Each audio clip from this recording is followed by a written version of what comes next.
दर्शकों, आजकल एक पुस्तक बहुत चर्चा का विषय बनी हुई है जिसका नाम है भविष्य मालिका पुराण, जिसको उड़िया भाषा में अच्युतानंद दास जी ने लिखा और उसको हिंदी भाषा में रूपांतरित किया पंडित श्री काशीनाथ मिश्र जी ने।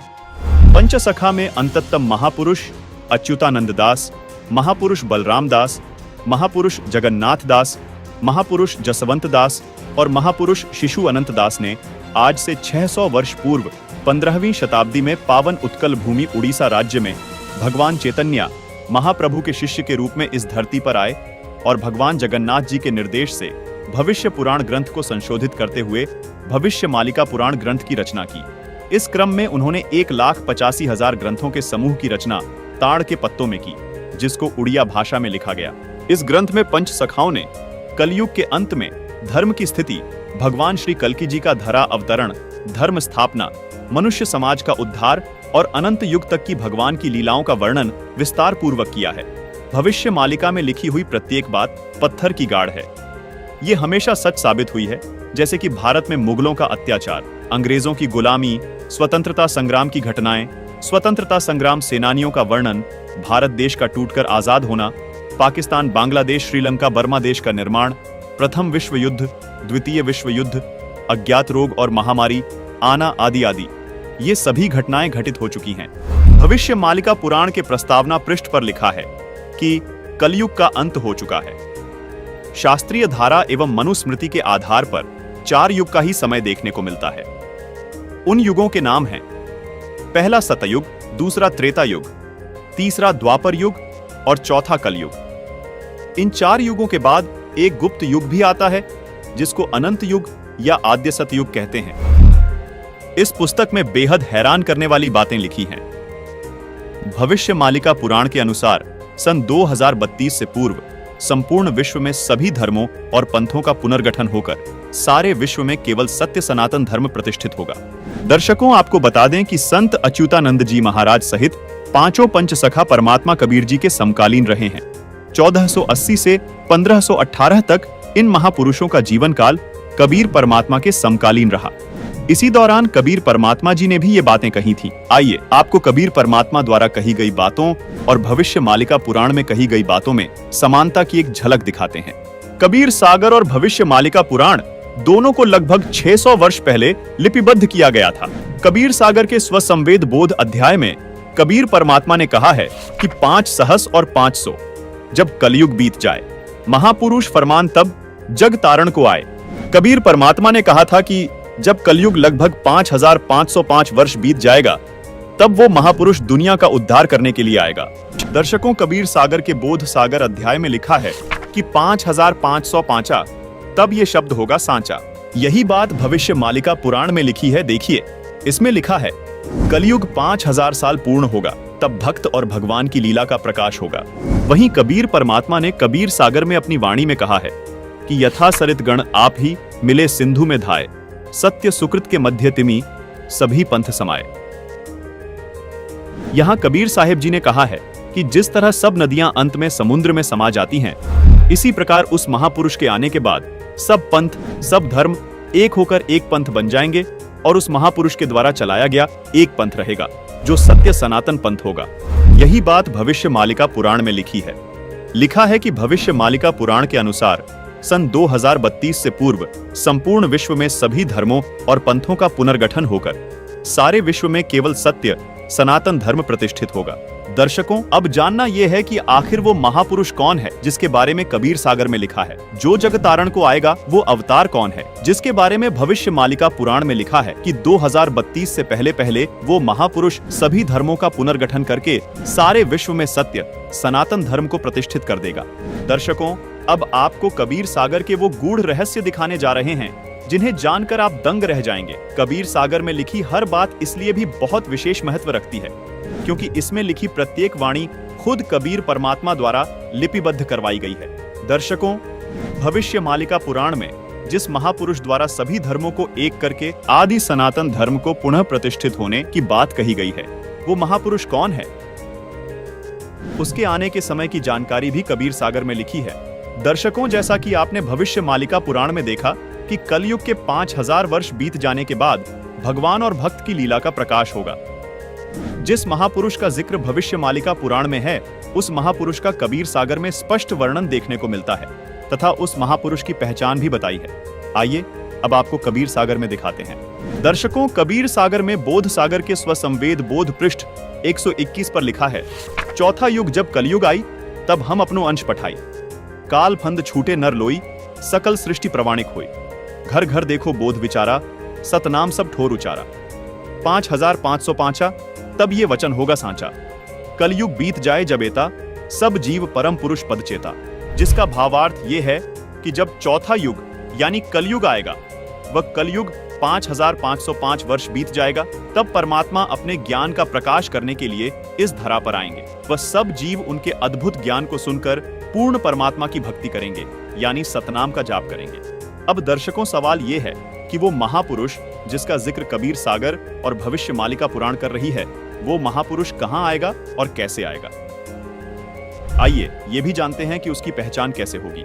देखिए, कबीर सागर में कबीर वाणी के बोध सागर के पृष्ठ 137 पर लिखा है कि 12वें पंथ प्रकट हुए वाणी, शब्द हमारे की निर्णय थानी। अस्थिर घर का मर्म न पावे, ये 12 पंथ हम ही को ध्यावे। 12वें पंथ हम ही चलावे, सब पंथ मेट कर एक ही पंथ चलावे। भावार्थ है कि 12वें पंथ में कबीर परमात्मा की वाणी प्रकट होगी, यानी 12वें पंथ से ही कबीर साहिब जी का यथार्थ ज्ञान प्रकट होना शुरू होगा। उसके बाद 12वें पंथ में कबीर परमात्मा ने कहा कि मैं खुद चलकर आऊंगा और इन सब पंथों को मिटाकर एक पंथ चलाऊंगा। जैसा कि भविष्य मालिका पुराण में भी प्रमाण मिलता है कि उस महापुरुष द्वारा सब धर्मों का पुनर्गठन होकर केवल एक सत्य सनातन धर्म प्रतिष्ठित हो जाएगा। दर्शकों, कबीर सागर में लिखी इन वाणियों को पढ़ने के बाद 3 सवाल और निकलकर सामने आते हैं, जिनका जवाब हम इसी कबीर सागर में खोजेंगे। सवाल नंबर 1, ये जो वाणियां बोली गई हैं, ये कब सत्य सिद्ध होंगी? सवाल नंबर 2, वो 12वां पंथ कौन सा है जिसमें चलकर खुद कबीर साहिब जी महापुरुष के रूप में आएंगे? सवाल नंबर 3, वो महापुरुष कौन है? पहला सवाल था, ये वाणियां कब सत्य सिद्ध होंगी? इसका जवाब कबीर सागर में कबीर वाणी के बोध सागर के पृष्ठ 137 पर लिखा है।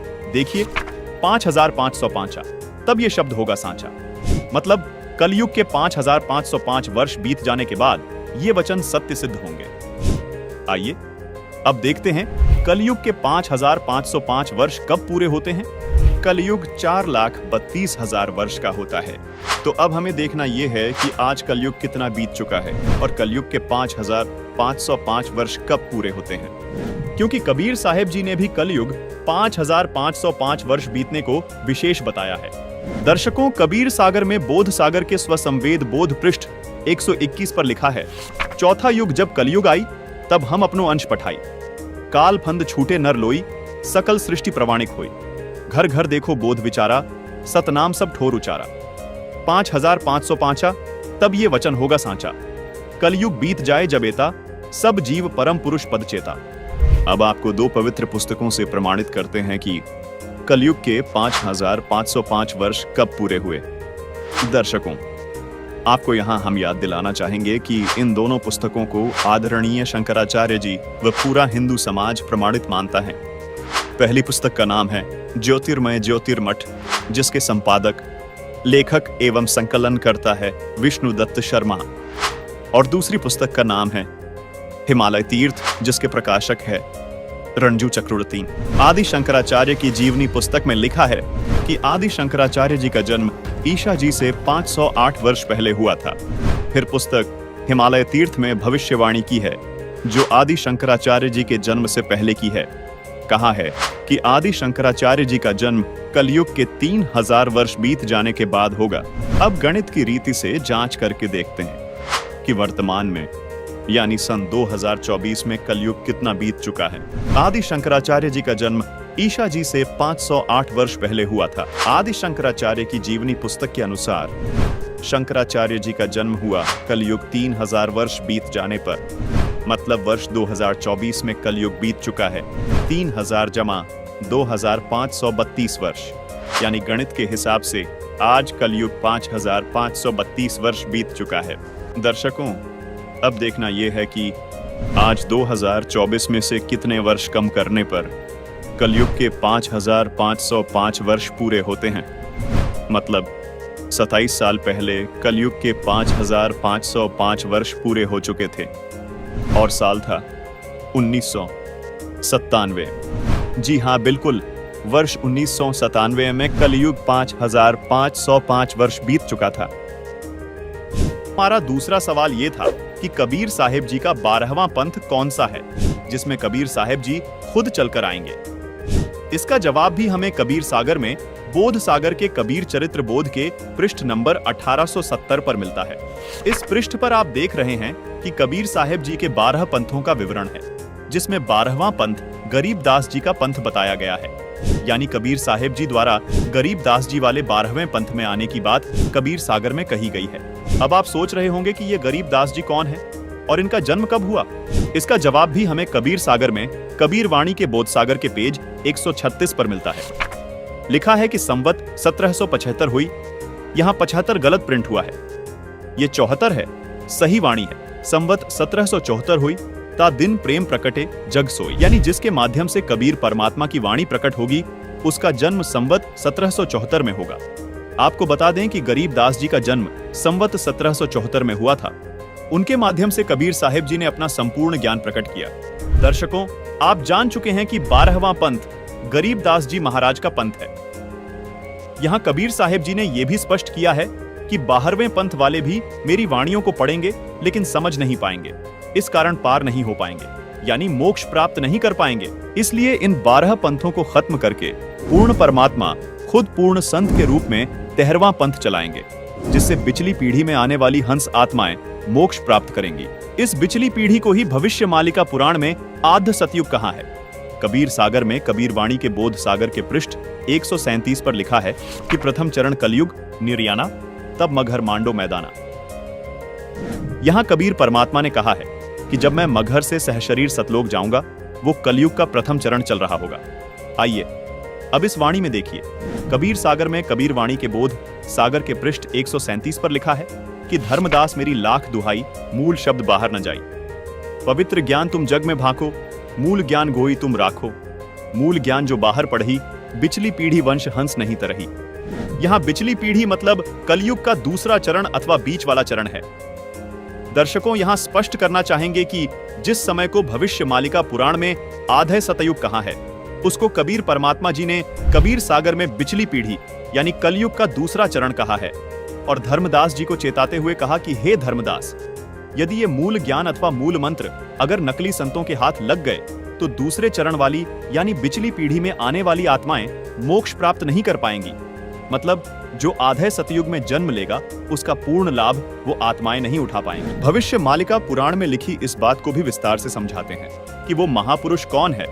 आइए कबीर सागर से आपको स्पष्ट करते हैं, जो खुद कबीर परमात्मा द्वारा बोला गया सूक्ष्म वेद है। देखिए, कबीर सागर में बोध सागर के स्वसम वेद बोध के पेज नंबर 171 पर लिखा है कि 5 सहस और 500 जब कलयुग बीत जाए, महापुरुष फरमान तब जग तारण को आए। हिंदू तुर्क आदिक सबे जेते जीव जहान, सतनाम की साख गही पावे पद निर्वाण। यथा सरितगण आप ही मिले सिंधु में धाय, सत सुकृत के मध्य तिमी सभी पंथ समय। जब लग पूर्ण हुए नहीं ठीके को तिथिवार, कपट चातुरी तभी लो स्वसंवेद निराधार।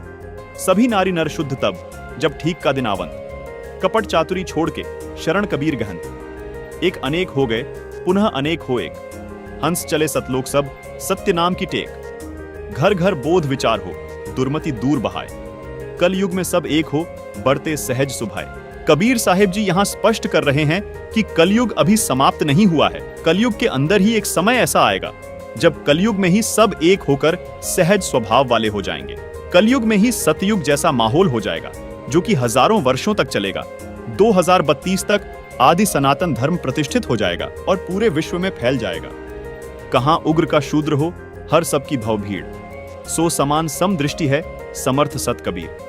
भावार्थ है कि जब कलयुग 5505 वर्ष बीत जाएगा तब वो महापुरुष इस धरा पर आएंगे और हिंदू मुस्लिम व सभी धर्म पंथों को एक करेंगे, सब सतनाम का जाप करेंगे और मोक्ष को प्राप्त करेंगे। दुनिया के जितने भी धर्म व पंथ है वो सभी उस महापुरुष के द्वारा चलाए गए 13वें पंथ जो आदि सनातन पंथ होगा उसमें ऐसे मिल जाएंगे जैसे सभी नदियां बड़े समुद्र में मिल जाती हैं। जब वो समय आएगा तब पृथ्वी के सभी मनुष्यों का स्वभाव सहज और शुद्ध हो जाएगा। सबकी बुद्धि निर्मल हो जाएगी, सब पाप करने से डरेंगे, यानी नर नारी कपट चतुराई छोड़कर कबीर परमात्मा की शरण ग्रहण करेंगे। दर्शकों, यहाँ पर हम आपको ये भी बताना चाहेंगे कि कलयुग अभी खत्म नहीं हुआ है। कलयुग अपने समय अनुसार ही समाप्त होगा, जो है 4,32,000 वर्ष। दर्शकों, अब आपको कलयुग के अंतिम चरण यानी जब कलयुग समाप्त होगा उस विषय में बताते हैं। कलयुग के तीसरे चरण यानी कलयुग के अंत में कल की अवतार जन्म लेगा, जो राजा हरीशचंद्र वाली आत्मा ही होगा। उस समय कलयुग की हालत बहुत खराब हो जाएगी। मनुष्य मनुष्य को खाने लगेगा और जिस भी मनुष्य में भक्ति का बीज नहीं होगा उसको कल की अवतार यानी राजा हरीशचंद्र वाली आत्मा अपनी तलवार से काटकर समाप्त कर देगा और सतयुग की स्थापना करेगा। कल की अवतार सिर्फ उन्हें छोड़ेगा जिनके अंदर भक्ति का बीज होगा, यानी भगवान की चाह बाकी होगी। दर्शकों, जैसा कि हम आपको पहले बता चुके हैं कि 1997 में कलयुग के 5,505 वर्ष पूरे हो चुके हैं और 1997 में स्वयं कबीर परमात्मा इस धरातल पर आकर संत रामपाल जी महाराज को मिले और उन्हें सार नाम व सार शब्द देने का आदेश दिया। अब आपको ये बात जानकर हैरानी होगी, जिस महापुरुष की बात भविष्य मालिका पुराण और कबीर सागर कर रहे हैं, वो महापुरुष कोई और नहीं बल्कि संत रामपाल जी महाराज ही हैं। जो महापुरुष 13वें पंथ का प्रवर्तक होगा, वो संत कोई और नहीं बल्कि संत रामपाल जी महाराज ही हैं। संत रामपाल जी महाराज ही वो संत हैं जो सब धर्मों को एक करके आदि सनातन धर्म की स्थापना करेंगे। संत रामपाल जी महाराज ही वो संत हैं जो 31 वर्ष से अपने भक्तों को 3 समय की आरती करवाते हैं। संत रामपाल जी महाराज गरीबदास जी महाराज वाले पंथ से हैं। संत रामपाल जी महाराज जी जो अद्भुत ज्ञान दे रहे हैं, उसी से सभी धर्म व पंथ एक होकर आदि सनातन धर्म में प्रवर्तित हो जाएंगे। दर्शकों, हम आपको ये भी बताना चाहेंगे कि संत रामपाल जी महाराज सन 1994 से ही, यानी जब से संत रामपाल जी को अपने गुरुदेव से नाम दीक्षा देने का आदेश हुआ है, तब से ही संत रामपाल जी 3 समय की संध्या आरती करते व करवाते हैं, जो मनुष्य के मोक्ष में सहयोगी है। दर्शकों, ऋग्वेद में भी प्रमाण है कि जो पूर्ण संत आएगा वो 3 समय की संध्या आरती करने को देगा। आइए आपको ऋग्वेद में प्रमाण दिखाते हैं। ये है ऋग्वेद मंडल 8 सूक्त 1 मंत्र 29, जिसमें साफ साफ लिखा है कि पूर्ण संत 3 समय की संध्या सुबह, दोपहर और रात्रि तीनों संध्या में परमात्मा की स्तुति करवाएगा। दर्शकों, इससे सिद्ध होता है कि संत रामपाल जी महाराज ही पूर्ण संत है जो विश्व का कल्याण करेंगे, और इस बात की वेद भी गवाही देते हैं। संत रामपाल जी महाराज का नारा है कि जीव हमारी जाति है, मानव धर्म हमारा, हिंदू मुस्लिम सिख ईसाई धर्म नहीं कोई न्यारा। संत रामपाल जी महाराज एकमात्र ऐसे संत हैं जिनके पास वास्तविक सत नाम है, जो कि उन्होंने गरीबदास जी द्वारा रचित अमर ग्रंथ सूक्ष्म वेद से प्रमाणित करके दिखाया है। दर्शकों, अब आपको ये बताते हैं कि क्यों सभी धर्म व सभी पंथ संत रामपाल जी महाराज द्वारा चलाए गए आदि सनातन पंथ में मिल जाएंगे। गीता अध्याय 17 श्लोक 23 में बताया गया है कि पूर्ण परमात्मा को पाने का ओम तत्सत मंत्र है जो सांकेतिक है। सामवेद संख्या नंबर 822 में भी यही कहा गया है कि उस परमात्मा को पाने का भी त्रितस्य नाम है, यानी 3 नाम का मंत्र है जो सांकेतिक है। दर्शकों, अब आपको पवित्र कुरान शरीफ का एक ऐसा भेद बताते हैं जिसे जानकर आप हैरान रह जाएंगे। पवित्र कुरान शरीफ में 2 आयत ऐसी हैं जिनके बारे में सभी अनुवादक स्वयं कहते हैं कि इन 2 आयतों का अर्थ स्वयं खुदा ही जानता है। वो 2 आयत कौन सी हैं? आइए दिखाते हैं। दर्शकों, ये है पवित्र कुरान शरीफ की सूरह अश सूरा 42 की आयत नंबर 1 और 2, जिसमें आप देख रहे हैं कि जिसमें एन सीन काफ अक्षरों का अर्थ नहीं किया गया है। आइए इसे विस्तार से समझाते हैं। एन अरबी भाषा की वर्णमाला का अक्षर है जो देवनागरी यानी हिंदी वर्णमाला का अ अक्षर है। सीन अरबी भाषा की वर्णमाला का अक्षर है जो देवनागरी हिंदी भाषा का स अक्षर है। इसी तरह काफ भी अरबी वर्णमाला का अक्षर है जो देवनागरी हिंदी वर्णमाला का क अक्षर है। दर्शकों, यहाँ रहस्य की बात यह है कि जो गीता अध्याय 17 श्लोक 23 में परम अक्षर ब्रह्म यानी पूर्ण परमात्मा को पाने के जो ओम तत् सत मंत्र बताए हैं, उनके वास्तविक मंत्र के प्रथम अक्षर का संकेत है। जैसे ओम का पहला अक्षर अ है, कुरान शरीफ में इसी ओम को एन कहा है, यानी यह एन अक्षर ओम का कोड वर्ड है। इसी प्रकार जो तत् नाम है उसका वास्तविक मंत्र सोहम है, जिसको कुरान शरीफ में सीन कहा गया है, यानी स अक्षर सोहम शब्द का प्रथम अक्षर है, जो कुरान शरीफ में लिखे सीन अक्षर का कोड वर्ड है। इसी प्रकार कुरान शरीफ में बताया गया काफ मंत्र गीता में बताए गए तीसरे सत मंत्र के वास्तविक मंत्र का पहला अक्षर है, जो कोड वर्ड है। इसका खुलासा यहाँ नहीं किया जा सकता, ये केवल संत रामपाल जी महाराज ही बताएंगे। दर्शकों, यदि आपको मोक्ष कराना है तो धर्म व पंथ की सीमाओं से ऊपर उठकर एक होना पड़ेगा। इस 3 नाम के मंत्र का जाप करना होगा। सूरत फुरकान 25 आयत 59 में कहा है कि जिस परमात्मा ने 6 दिन में सृष्टि की रचना की और 7वें दिन तख्त पर जा विराजा, वह स्वयं कबीर परमात्मा है। उसकी खबर किसी बाखबर यानी कि तत्वदर्शी संत से पूछो। दर्शकों, मजे की बात यह है कि गीता जी में भी अध्याय 4 श्लोक 34 में तत्वदर्शी संत के पास जाने को कहा है। दर्शकों, ये 3 सांकेतिक नाम जो गीता, वेद व कुरान शरीफ में बताए गए हैं, ये मंत्र संत रामपाल जी महाराज सन 1997 से अपने शिष्यों को दीक्षा में दे रहे हैं। एक और आश्चर्य की बात यह है दर्शकों, पवित्र कुरान शरीफ की सब आयतों का अर्थ अनुवादकों ने किया, परंतु सूरा 42 की आयत नंबर 1 और 2 का अर्थ किसी भी अनुवादक ने नहीं किया है। इससे भी स्पष्ट हो जाता है कि पूरा मुस्लिम समाज इस मूल मंत्र के रहस्य को नहीं जानता, जो पूर्ण कल्याणकारक है, जिसको खुदा कबीर ने संत गरीब दास को बताया तथा फिर संत रामपाल जी तक पहुंचाया है। दर्शकों, सबसे बड़ी हैरानी की बात यह है कि आज तक सूरा 42 की इन आयतों का अनुवाद किसी भी अनुवादकर्ता ने नहीं किया है।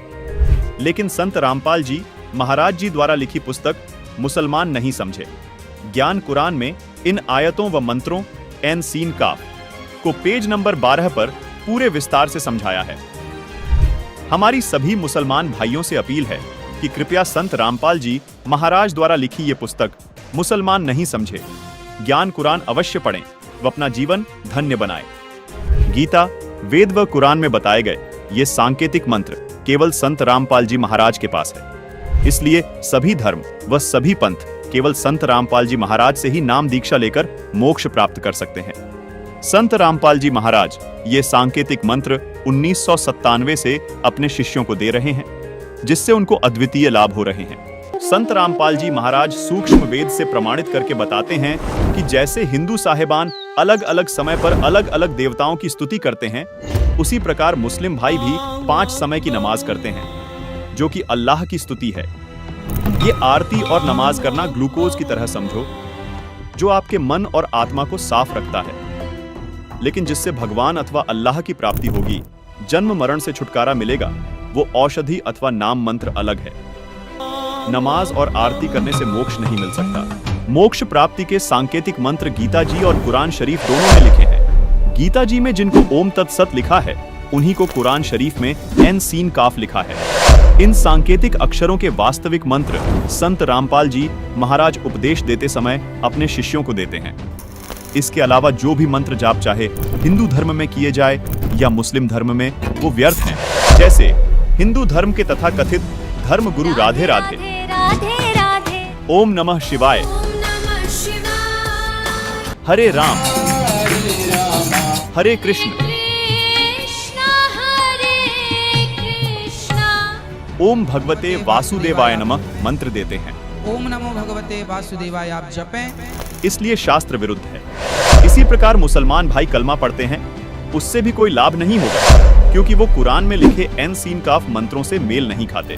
कुरान के अनुसार हक पूजा के यही 3 मंत्र हैं जो सांकेतिक है, जिनको केवल बाखबर ही बता सकता है। दर्शकों से हमारा निवेदन है कि यदि आपको मोक्ष चाहिए तो जो भक्ति संत रामपाल जी महाराज बता रहे हैं वो ही भक्ति करनी होगी, क्योंकि संत रामपाल जी महाराज के अतिरिक्त कोई भी तत्वदर्शी संत अथवा बाखबर इस पृथ्वी पर नहीं है। दर्शकों, अब आपको सुप्रसिद्ध संत तुलसीदास उर्फ जय गुरुदेव मथुरा वाले बाबा की एक पुस्तक दिखाते हैं। पुस्तक का नाम है जय गुरुदेव की अमर वाणी भाग 2, जिसके पेज नंबर 59 पर एक भविष्यवाणी मिलती है। बाबा जय गुरुदेव ने 28 अगस्त 1971 को एक भविष्यवाणी की थी, जिसमें बाबा जय गुरुदेव जी ने बताया कि महापुरुष का जन्म भारतवर्ष के छोटे से गांव में हो चुका है और वह व्यक्ति मानव इतिहास का सबसे महत्वपूर्ण व्यक्ति बनेगा। उसे जनता का इतना बड़ा समर्थन प्राप्त होगा कि आज तक किसी को नहीं मिला है। वह महापुरुष नए सिरे से विधान को बनाएगा और वह विश्व के संपूर्ण देशों पर लागू होगा। उसका एक झंडा होगा, उसकी एक भाषा होगी। दर्शकों, बाबा जय गुरुदेव ने 7 सितंबर 1971 को एक और भविष्यवाणी की है। देखिए, इसी पुस्तक जय गुरुदेव की अमरवाणी भाग 2 के पेज नंबर 50 पर लिखा है कि वह अवतार जिसकी लोग प्रतीक्षा कर रहे हैं वो 20 वर्ष का हो चुका है।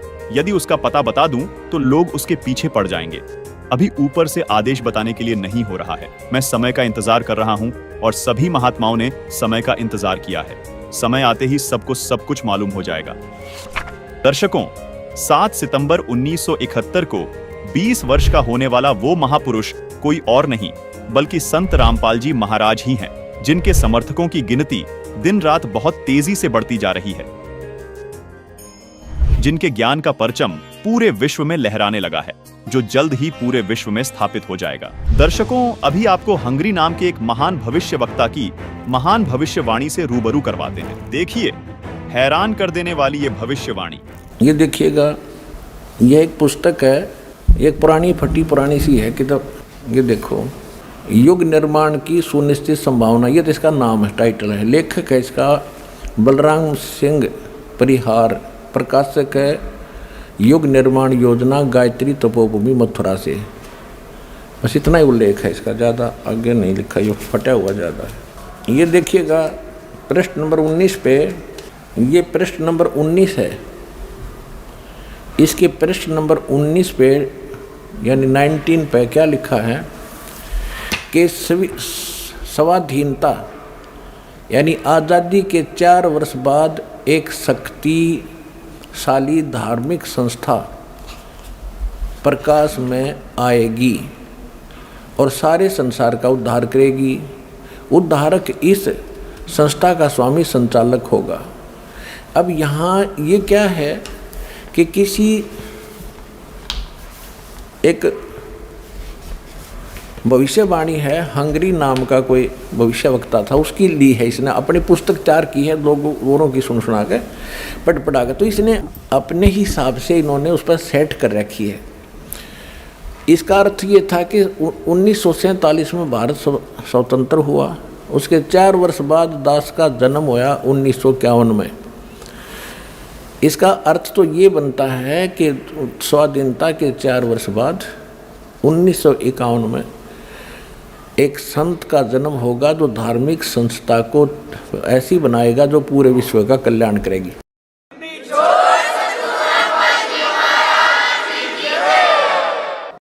यहाँ थोड़ी सी गड़बड़ कर जाते हैं, अब और दिखाते हैं। ये देखिएगा, ये 23 पृष्ठ पे है, ये 23 पृष्ठ है। इस 23 पृष्ठ पे यहाँ लिखा है, इस संगठन का स्वामी संचालक कोई गृहस्थ व्यक्ति होगा। अब तक दुनिया में सबसे बड़े विचारक के रूप में ख्याति प्राप्त करेगा। वह व्यक्ति सामाजिक उत्तरदायित्वों से लेकर संसार के सब देश शांतिपूर्ण कैसे रहें उसकी यह व्यवस्थित आचार संहिता तैयार करेगा। उसके जीवन भर के संग्रहित विचारों को यदि एक पुस्तक में लिखा जाए तो बहुत बड़ी पुस्तक बन जाएगी। इसका अर्थ ये है। यहाँ एक 29 पृष्ठ पे देखिएगा, 29 पृष्ठ पे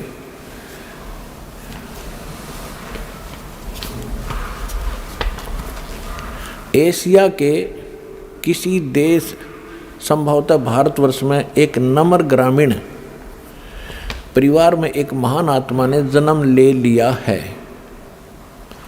जो एक महान आध्यात्मिक क्रांति का सूत्रपात, संचालन और नियंत्रण करेगा। इसके पीछे क्रियाशील आत्माओं की शक्ति होगी जो संसार की वर्तमान विकृत परिस्थितियों को बदल डालेंगी।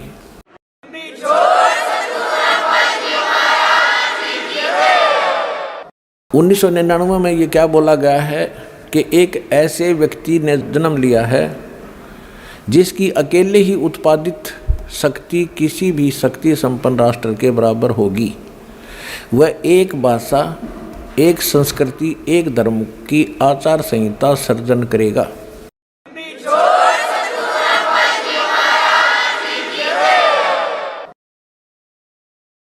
यहां देखिएगा 43 पृष्ठ पे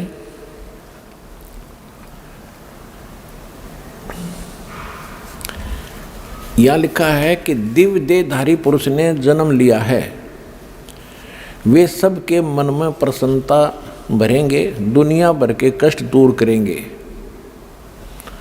अन्यायी और अत्याचारियों को भी वह ठीक करेंगे। रात्रि के प्रथम पहर में जब मैं प्रगाढ़ निद्रा में होता हूँ तो स्वप्न में एक दिव्य पुरुष को देखता हूँ, दिव्य व्यक्ति को। किसी जलाशय के निकट बैठे हुए इस योगी के मस्तक में दोनों भौं के जहाँ मिलती हैं तो उसमें अर्ध चंद्रमा के दृश्य होते हैं। उसके बाल सफ़ेद हैं, सुब्बर वेशभूषा है यानी साधारण सुंदर, वर्ण गौर है, गोरा कलर है, तथा पैरों में चर्म विहीन पाहन यानी पादुकाएं हैं, बिना चमड़े की जूतियां पहनता है।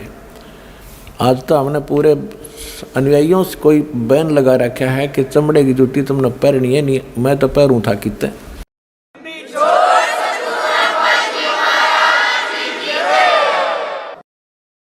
अब देखिएगा इसके पृष्ठ नंबर 72 पे, इसके 72 पृष्ठ पर देखिएगा, यहाँ लिखा है कि इतिहास के अद्वितीय महापुरुष के बारे में नॉस्ट्रेडमस ने भी कुछ संकेत दिए हैं। उसके मस्तक में चंद्रमा होगा, वेशभूषा बहुत सादी होगी, यानी लाल पीले कपड़े नहीं होंगे, उसके लंगोट लंगाट बांध के नहीं घूमेगा। 2 विवाह होंगे, 2 पुत्र होंगे, 2 पुत्रियां होंगी। अब यहाँ इसके ऊपर थोड़ा सा आपको संस्कार का भी बताऊंगा। इन संपूर्ण भविष्यवाणियों का लिंक नीचे डिस्क्रिप्शन बॉक्स में दिया गया है। दर्शकों, भविष्यवक्ता की ये भविष्यवाणी केवल संत रामपाल जी महाराज पर ही सटीक बैठती हैं, जिसमें उन्होंने कहा है कि 1951 में एक संत का जन्म होगा, जिसकी अध्यक्षता में एक धार्मिक संस्था का निर्माण होगा जो पूरे विश्व का कल्याण करेगी। साथ में यह भी साफ लिखा है कि उस संस्था का संचालक एक गृहस्थ व्यक्ति होगा, अपने अद्भुत ज्ञान की बदौलत पूरे संसार में ख्याति प्राप्त करेगा। उस महापुरुष की 4 संतान होंगी, 2 पुत्र व 2 पुत्रियां होंगी। ये सब भविष्यवाणियां सिर्फ और सिर्फ संत रामपाल जी महाराज पर खरी उतरती है। संत रामपाल जी महाराज का जन्म एक साधारण ग्रामीण परिवार में हुआ। संत रामपाल जी महाराज ही वो संत हैं जो कभी चमड़े की बनी वस्तु का इस्तेमाल नहीं करते हैं, न कभी अपने शिष्यों को करने देते हैं। भविष्यवाणी में यह भी लिखा है कि उस संत के बाल सफेद होंगे। अतः इस महान भविष्यवक्ता की भविष्यवाणी भी यही सिद्ध करती है कि वो महापुरुष कोई और नहीं, संत रामपाल जी महाराज ही हैं। दर्शकों, अब आपको राजस्थान राज्य के एक सुप्रसिद्ध संत बाबा रामदेव की भविष्यवाणी भी दिखाते हैं। यह है पुस्तक 24 प्रमाण, जिसके पेज नंबर 65 पर लिखा है कि नगर कोट नहीं, जाट कहां सी, मुखबंद होके कवि गुण गासी। यहाँ बाबा रामदेव जी कह रहे हैं कि वह महापुरुष जाट जाति में आएगा और कवि यानी कबीर परमात्मा के गुण गाएगा। संत रामपाल जी महाराज का जन्म एक किसान परिवार में जाट जाति में हुआ है। संत रामपाल जी महाराज एकमात्र ऐसे संत हैं जो कबीर देव यानी कबीर परमात्मा के गुण 1988 से संसार को सुना रहे हैं। इसी पुस्तक 24 प्रमाण के पेज नंबर 111 पर देखिए, संत रामपाल जी महाराज के बारे में एक और भविष्यवाणी की गई है। हर आसी हरियाणे तोरण, रंगरी रीत चुकासी, सुंदर खाती अगम भाषिया, झुक चौथा में होसी। यहाँ भी संत रामदेव जी अपनी वाणी में साफ साफ कह रहे हैं कि वो महापुरुष हरियाणा में आएंगे और चौथे युग यानी कलयुग में आएंगे। दर्शकों, जिस समय संत रामपाल जी महाराज का जन्म हुआ उस समय गांव धनाना जिला सोनीपत पंजाब प्रांत में था, जो बाद में 1966 में पंजाब से अलग होकर हरियाणा प्रांत का हिस्सा बना। संत रामपाल जी महाराज का जन्म 8 सितंबर 1951 को धनाना गांव में हुआ था। इसी पुस्तक 24 प्रमाण के पेज नंबर 62 पर संत रामपाल जी महाराज के बारे में एक और भविष्यवाणी की गई है। कलयुग में सतयुग अवसी, पहरा पाप रा पलटेला, सांचा संत दल में आवसी ऋषिजन साख भरेला। दर्शकों, कबीर सागर और भविष्य मालिका पुराण में लिखी भविष्यवाणी संत रामदेव जी की भविष्यवाणी से ज्यों की त्यों मेल खाती है। संत रामदेव जी भी कहते हैं कि कलयुग में ही सतयुग जैसा माहौल होगा। वो पूर्ण संत अपने आध्यात्मिक ज्ञान के जरिए बढ़ रहे पाप को खत्म कर देगा। दर्शकों, वो संत कोई और नहीं बल्कि संत रामपाल जी महाराज ही हैं। आइए आपको एक और भविष्यवाणी दिखाते हैं जो संत गरीब दास जी महाराज ने सूक्ष्म वेद के अथअसुर निकंदन रामायणी पृष्ठ नंबर 716 पर लिखी है। सदगुरु दिल्ली मंडल आयसी सूती धरनी सूम जगायसी। संत गरीब दास जी महाराज कह रहे हैं कि वो महापुरुष दिल्ली मंडल में आएगा और अज्ञान के अंधेरे में सोई हुई आत्माओं को जगाएगा। दर्शकों, गांव धनाना जिला सोनीपत हरियाणा, जहां संत रामपाल जी महाराज का जन्म हुआ, ये क्षेत्र दिल्ली मंडल में आता है। अभी आपको गुरु नानक देव जी भाई बाले वाली जन्म साखी से भी प्रमाणित करते हैं कि वो महापुरुष जो कबीर जी और नानक जी के बाद इस धरा पर आएगा, वो जाट जाति में आएगा। इन सभी भविष्यवाणियों ने भी सिद्ध कर दिया कि वो अवतार जिसकी लोग प्रतीक्षा कर रहे थे, वो कोई और नहीं, संत रामपाल जी महाराज ही हैं। दर्शकों, संत रामपाल जी महाराज के बारे में और भी बहुत से महान भविष्यवक्ताओं की भविष्यवाणियां देखने के लिए डिस्क्रिप्शन बॉक्स में इस वीडियो का लिंक डाला है। लिंक पर क्लिक करके उन सभी महत्वपूर्ण भविष्यवाणियों को भी जरूर देखें। संपूर्ण जानकारी के लिए इस वीडियो को पूरा देखिएगा। दर्शकों, संत रामपाल जी महाराज पूरे हिंदुस्तान में नहीं बल्कि पूरे विश्व में बहुत मशहूर होते जा रहे हैं। संत रामपाल से जुड़ी हुई रामपाल जी को कर रहा हूँ। उनके अनुयायी आपको कहीं ना कहीं उनका प्रचार प्रसार करते हुए जरूर दिखाई दे जाएंगे।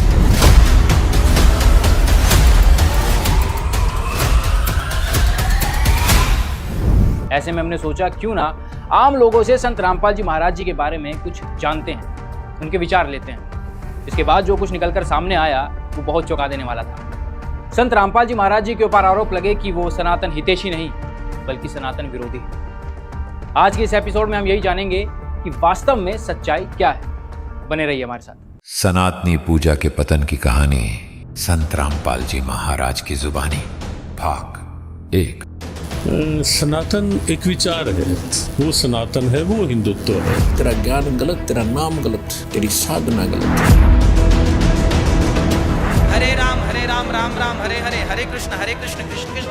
वेद मंत्र है ये, इससे बड़ा तो कोई वेद उपनिषद नहीं है। इसी नाम से तारक मंत्र से भगवान शिव काशी में मोक्ष प्रदान करते हैं। 108 बार इस मंत्र को जपें। राम जपो या कृष्ण जपो या हरि जपो या राधा जपो, और जैसी शरीर की परिस्थिति हो सहो।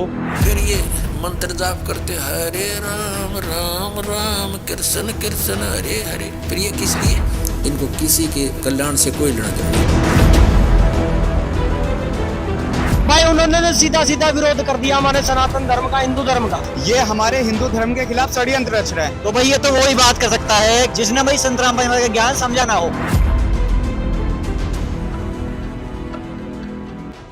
दर्शकों, यह जानने से पहले कि संत रामपाल जी महाराज सनातन हितैषी हैं या सनातन विरोधी, उससे पहले आपको एक ऐसे संत के विचारों से रूबरू करवाते हैं जिनको समाज ने अनजाने में सनातन धर्म का सबसे बड़ा हितैषी होने का प्रमाण पत्र दे रखा है।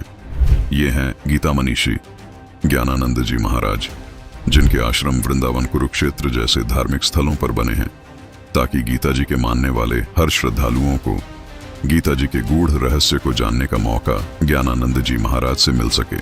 आइए गीता मनीषी ज्ञानानंद जी महाराज का यह इंटरव्यू आपको दिखाते हैं। इस इंटरव्यू को दिखाने का मकसद ये भी है कि ज्ञानानंद जी महाराज को गीता जी का सबसे बड़ा ज्ञाता ये समाज मानता है।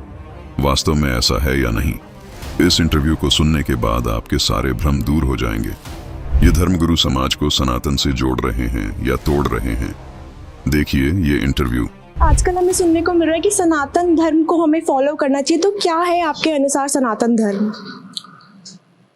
सनातन एक तो वो है जो सृष्टि के प्रारंभ से चल रहा है। विश्व भर की जितनी विचारधाराएं हैं, जितने सेक्ट्स हैं, जितने मत मतांतर हैं, जितनी भी संप्रदाय हैं, मजहब हैं, वो आप देखेंगे उनका कोई टाइम पीरियड है। कब प्रारंभ हुए कोई टाइम निश्चित होगा, किसके द्वारा शुरू हुए कोई नाम निश्चित होगा।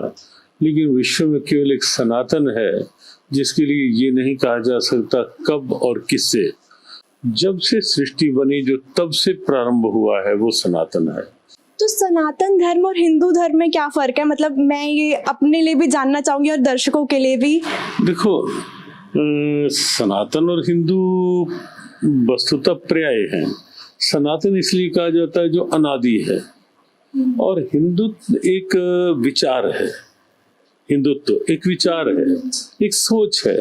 वो सोच है जिसमें उदारता है, जिसमें विश्व बंधुत्व है, जिसमें जीवन मूल्यों का सम्मान है, जिसमें आदर्शों का सम्मान है, जिसमें किसी को कष्ट देकर सुख पाने की भावना नहीं है, कष्ट सहकर भी जिसमें सुख देने की भावना है, वो सनातन है, वो हिंदुत्व है। तो पर्याय है, लेकिन एक सोच है उदारता की, एक सोच है सद्भावना की, और एक सोच है मानवीय मूल्यों से लेकर के विश्व बंधुत्व तक की। जी महाराज जी, जैसे मैं गीता का अध्ययन करती हूँ, मैं खुद भी धार्मिकता की तरफ काफ़ी रुचि रखती हूँ, तो मैंने इस अध्याय 4 में पढ़ा था कि ऐसा कोई ज्ञान था जो लुप्त हो गया था और उसको दोबारा जगत में लाने के लिए गीता का ज्ञान लिखा गया था। तो क्या ज्ञान था वो, और क्यों जो उस टाइम पे भक्ति हुई बीच में, क्या वो गलत थी? सबसे पहली बात तो ये बेटे कि गीता का ज्ञान लिखा नहीं गया, जी बोला गया था, मैं माफी चाहूंगी मैं उसके लिए। हाँ जी, द्वारा उपदेश के रूप में दिया गया था। और दूसरी बात है, जब अर्जुन को कुरुक्षेत्र में भगवान उपदेश दे रहे होते हैं तो वहाँ वो कहते हैं कि बीच में एक समय ऐसा आया, सा काले निहमैता युगो नष्टा परंतप, ये योग की स्थितियां लुप्त हो गई थी। तो ये तो हम सब देखते ही हैं कि सूर्य के प्रकाश के आगे भी कहीं ना कहीं बादल आ जाते हैं, लेकिन फिर समय आता है जब हवाएं चलती हैं, बादल छटते हैं, सूर्य का प्रकाश फिर आगे आ जाता है। तो ऐसे ही समय के साथ साथ कुछ काल ऐसा बीच में रहा जिसमें योग का, ज्ञान का कहीं ना कहीं लोप सा हो गया। जैसे सूर्य बादलों से आच्छादित हो जाता है, तो कई ऐसी परंपराएं आ गई। तो ये बात केवल आज की नहीं है, क्योंकि आज की तो हम देखें तो भक्ति काल बीच में आया, जैसे भक्ति भाव का प्रभाव बढ़ा। लेकिन ये बात जो भगवान कृष्ण कह रहे हैं, इस बात को भी 5160 साल हो चुके हैं। तो ये उससे भी कहीं कहीं पहले की बात है, ये जो लुप्त हुआ और फिर से भगवान अर्जुन को दे रहे हैं। इसमें एक बात और भी आती है कि भगवान कृष्ण ये संकेत करते हैं कि मैं कोई नया उपदेश नहीं दे रहा, मैं वही उपदेश दे रहा हूँ जो सृष्टि के अनादिकाल से चल रहा है, और वही फिर नए रूप में तुझे दे रहा। जी, एक और मैं आपसे पूछना चाहूंगी सवाल कि ऐसा क्या ज्ञान है, ऐसे कौन से मंत्र है जो हमें जाप करने चाहिए जिससे हमारे प्रारब्ध के कर्मों का नाश हो जाएगा? देखो, जब तक जाप की बात है, मंत्र की बात है, ये अपनी अपनी निष्ठा का भाव है। भगवान का नाम जो भी है, अगर श्रद्धा पूर्वक आप ले रहे हैं तो निश्चित है कि वो कल्याण करेगा ही। हाँ, एक ही मंत्र का किया जाए, अगर कहीं से दीक्षित मंत्र है तो उसी का ही करना चाहिए, ये विश्वास रख करके कि उस मंत्र में पूर्ण क्षमता है, उस मंत्र में पूर्ण ऊर्जा है, वो मंत्र मेरा हर स्थिति परिस्थिति में साथी, सहायक, सहारा, रक्षक है।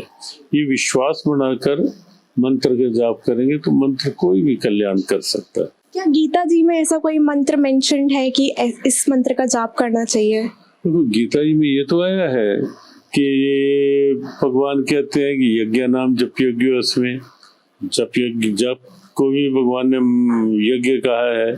मां मनुस्मर युद्ध ये कहा है, बार बार कहा है कि मेरा स्मरण करते रहो।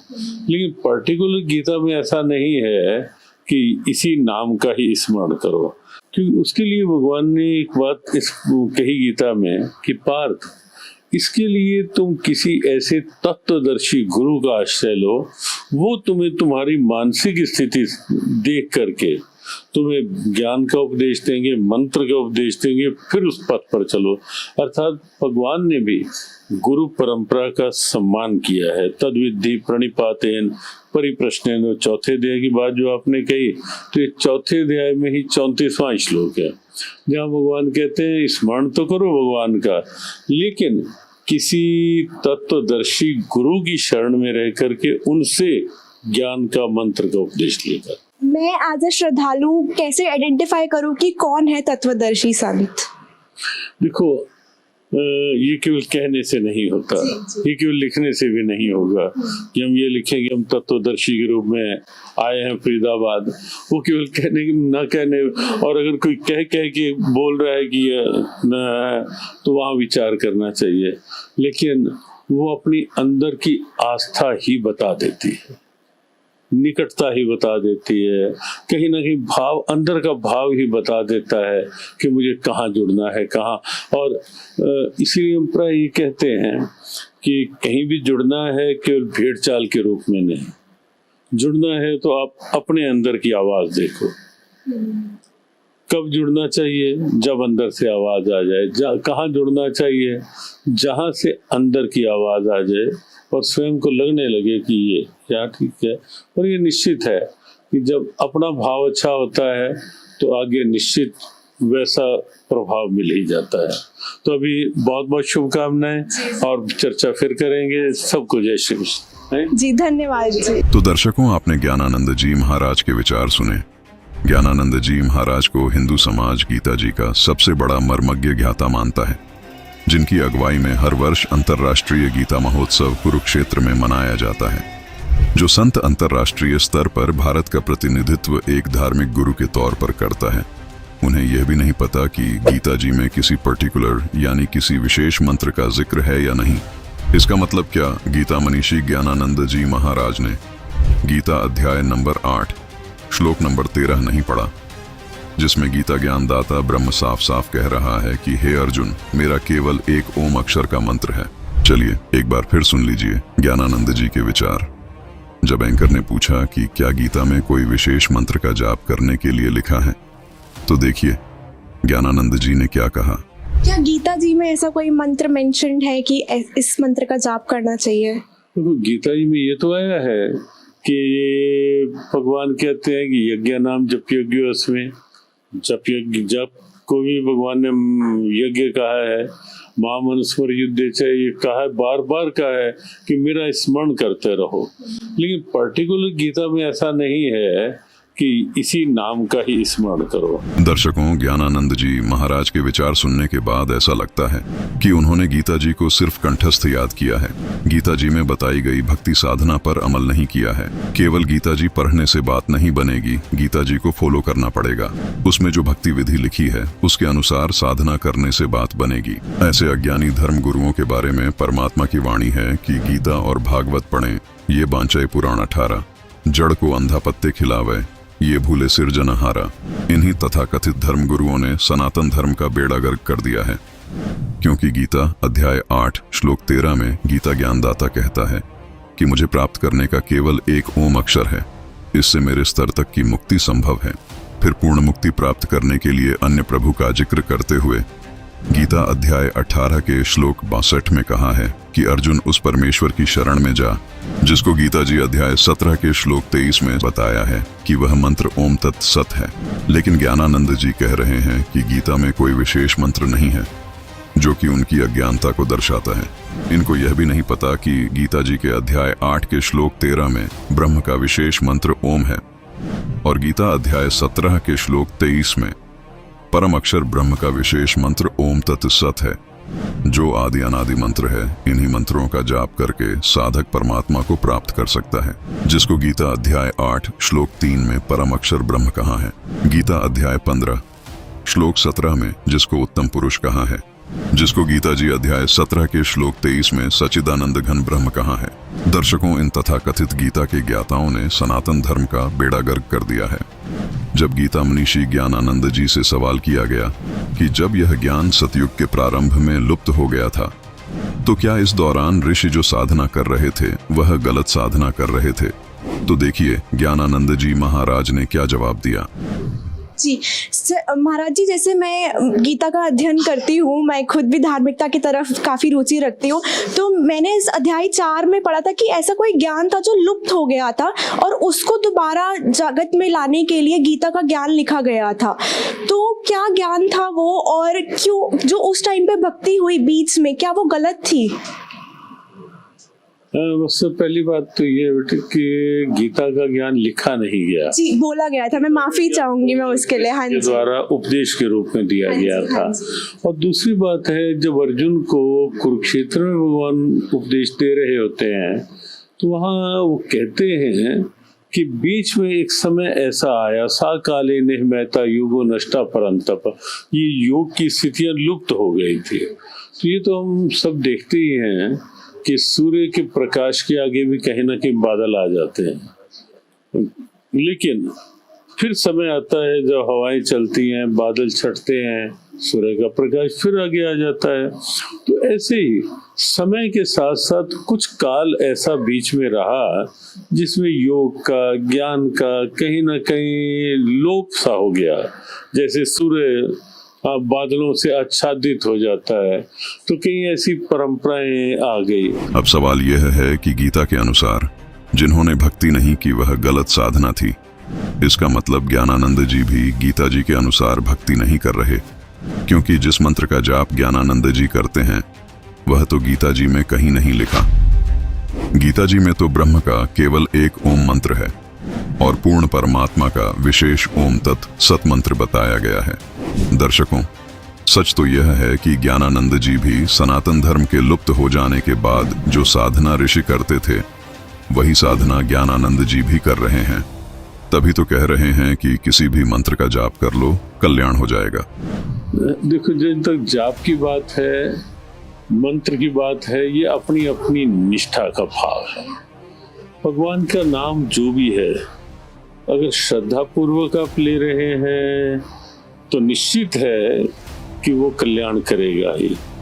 मतलब गीता मनीषी होते हुए गीता के उल्ट साधना ज्ञानानंद जी बता रहे हैं। इस कारण सनातन धर्म का बेड़ा गर्क हो रहा है। दर्शकों, गीता मनीषी ज्ञानानंद जी महाराज के विचार आपके सामने रखने का हमारा मकसद ये है कि वर्तमान में ज्ञानानंद जी को सनातन धर्म के ज्ञाता के रूप में गीता जी की संपूर्ण जानकारी रखने वाला संत माना जाता है।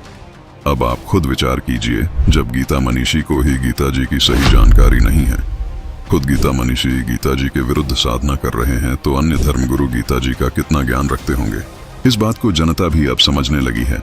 दर्शकों, पवित्र गीता जी एक ऐसा प्रमाणित मीटर है जो सिद्ध करता है कि कौन सच्चा सनातनी है। बहुत से धर्मगुरु सनातनी होने का दम भरते हैं। जब गीता जी के मीटर में हमने ज्ञानानंद जी महाराज को मापा तो पाया कि वो मनमानी साधना कर रहे हैं। उनके मंत्र गीता अध्याय 8 श्लोक 13 से और गीता अध्याय 17 के श्लोक 23 से मेल नहीं खाते। आइए, ज्ञानानंद जी की तरह एक और सुप्रसिद्ध संत है प्रेमानंद जी महाराज। जब मशहूर अभिनेत्री हेमा मालिनी अपने भाई कनन चक्रवर्ती के साथ उनके दर्शन करने के लिए पहुंची तो उन्होंने उनको क्या मंत्र जपने के लिए दिया, देखिए। और हमारे भाई साहब हैं कनन चक्रवर्ती, चेन्नई में रहते हैं, बहुत आपका भक्त हैं। जी जी, हाँ, यूट्यूब के द्वारा जो सत्संग सुनते हाँ, वो सुनकर बहुत ही मुझे, तो हम लोग ने बहुत चाहा कि इस बार अभी आपको मिलना है। श्री जी की कृपा से ही होता है मिलना भी। हम आपको एक बात बताएं, आप शरीर की चिंता को छोड़िए, शरीर की ज्यादा चिंता मत कीजिए और नाम जप कीजिए, क्योंकि एक बात दिमाग में डाल लीजिए, इसकी एक निश्चित अवधि है। आप बात समझ रहे हैं ना हमारी? शरीर की एक अवधि है, ये जाएगा, ये जाएगा। इसलिए जाने के पहले कुछ हिसाब किताब ऐसा तैयार रखो, हमारी यात्रा सफल हो है नाम। राम जपो या कृष्ण जपो या हरि जपो या राधा जपो, नाम जपते रहो और जैसी शरीर की परिस्थिति हो सहो। तो देखा आपने कैसे अपनी मर्जी से प्रेमानंद जी महाराज साधक को कोई भी मंत्र जाप करने की नसीहत वैसे ही दे रहे हैं जैसे ज्ञानानंद जी महाराज दे रहे थे। अब आपको दिखाते हैं कि खुद प्रेमानंद जी महाराज किस मंत्र का जाप करते हैं। ये हमें तब पता चला जब भारत के मशहूर प्रोफेशनल रेसलर द ग्रेट खली प्रेमानंद जी महाराज से मिलने पहुंचे। देखिए, एक नाम पकड़ो महाराज जो आप बोले उसको पढ़ो। देखो, हम तो आशिक हैं वृंदावन के, हमारा तो राधा राधा राधा राधा तुमने सुना ही होगा।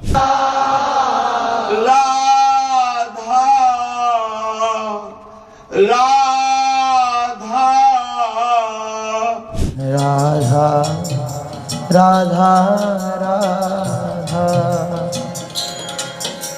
राधा राधा राधा राधा। तो आप चाहे 20 मिनट ही जपिए, 10 मिनट जपिए, पर राधा राधा राधा राधा। तो देखा आपने, प्रेमानंद जी महाराज भी गीता जी में वर्णित अध्याय 8 श्लोक 13 व गीता अध्याय 17 श्लोक 23 में वर्णित मंत्र का जाप नहीं करते, वो भी मनमानी साधना ही कर रहे हैं, जबकि खुद स्वीकार कर रहे हैं कि गीता जी में भगवान ने बोला है कि मेरा स्मरण कर। देखिए ये वीडियो। भगवान गीता जी में कहते हैं ओम इत्याक्षरम ब्रह्म, मेरा ही तो नाम। भगवान कह रहे इसको जो बार बार स्मरण करता है और मेरा ध्यान करता है, 2 शब्द कहे, मामुन स्मर युद्ध चे, भगवान आदेश कर रहे हैं, मेरा स्मरण करते हुए युद्ध रूपी कर्म कर।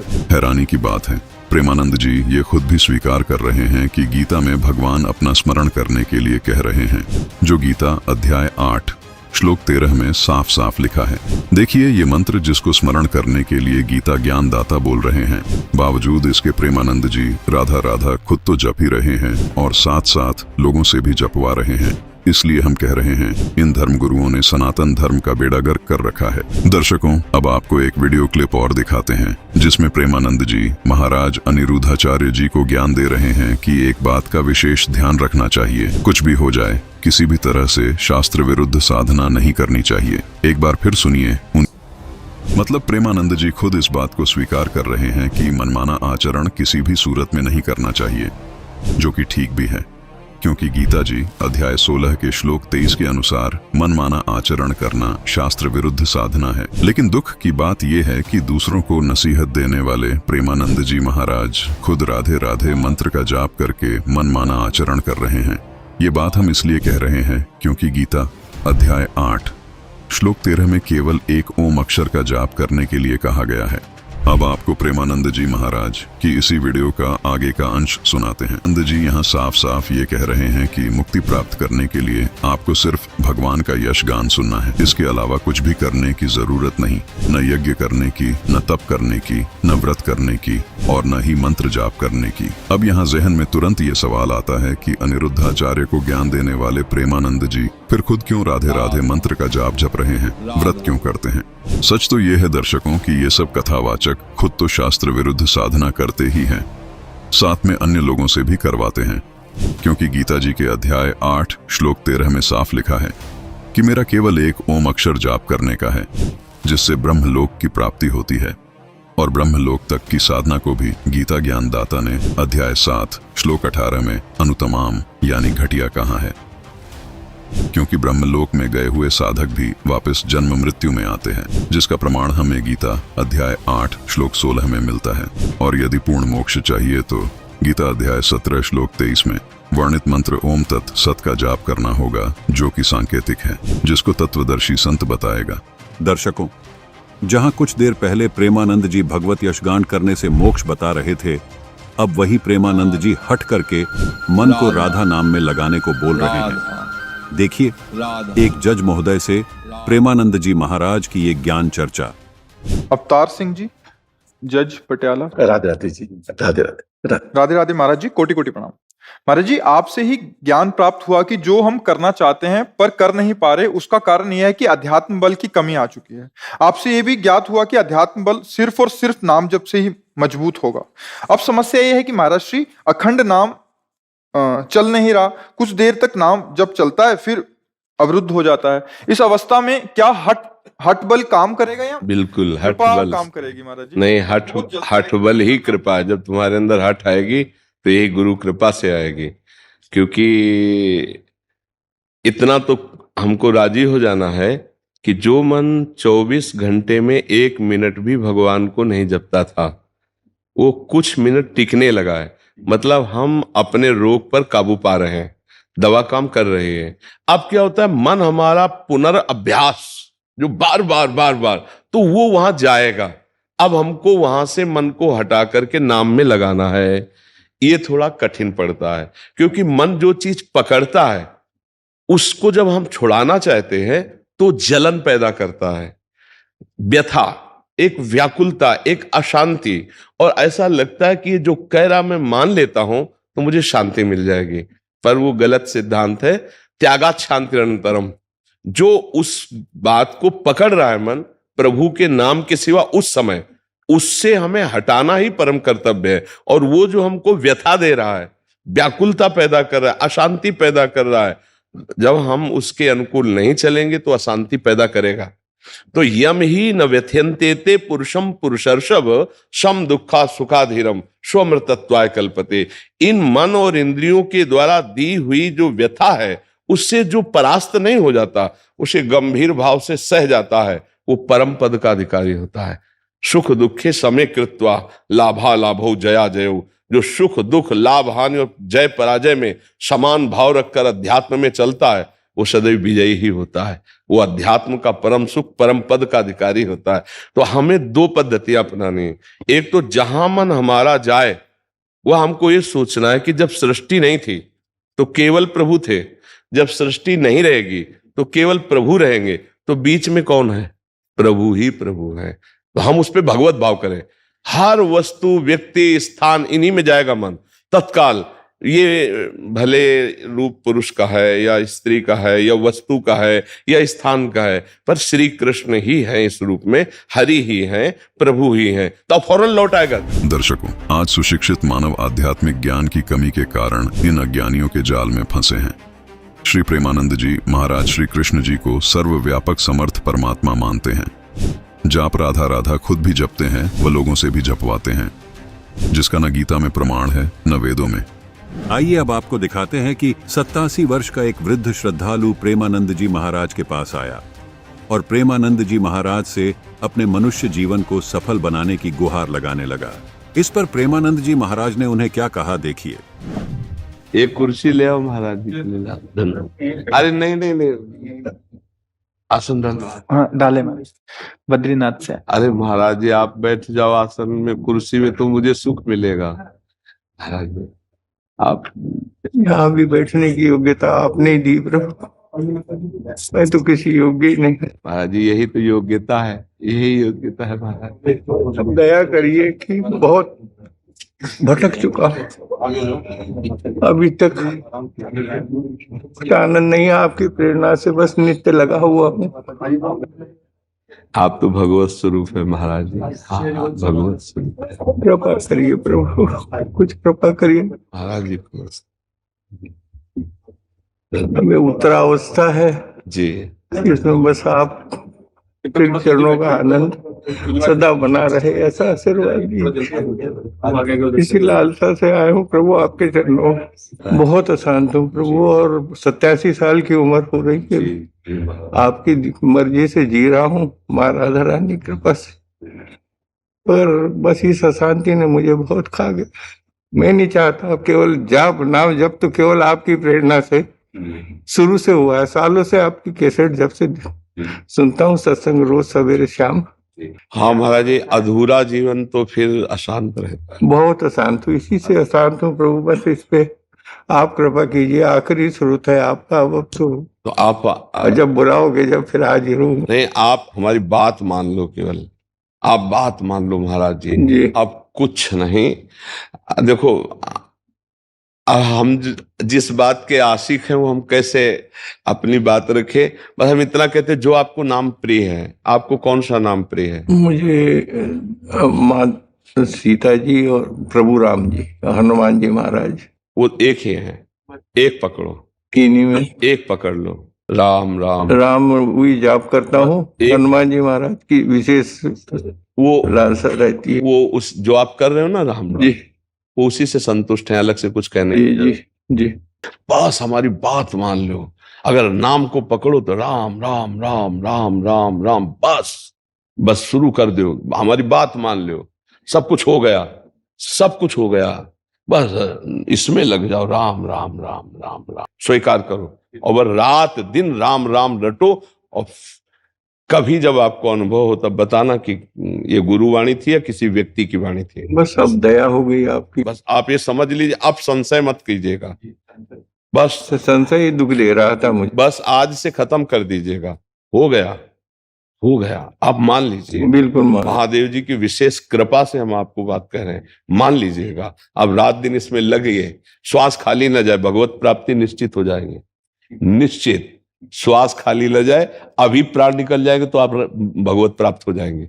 अभी इसी नाम से, तारक मंत्र से भगवान शिव काशी में मोक्ष प्रदान करते हैं। शुरू हो जाओ, रात दिन इसी में शुरू हो जाओ। जब तक नींद ना आ जाए और मृत्यु ना आ जाए तब तक नहीं, छोड़ना नहीं। ये श्रद्धालु पहले से ही राम राम का जाप करता था, लेकिन फिर भी इस श्रद्धालु का मन अशांत रहता था। जब प्रेमानंद जी महाराज से अपनी इस अशांति को दूर करने का उपाय इस श्रद्धालु ने पूछा, तो प्रेमानंद जी ने उन्हें राम राम मंत्र का जाप करने को कहा।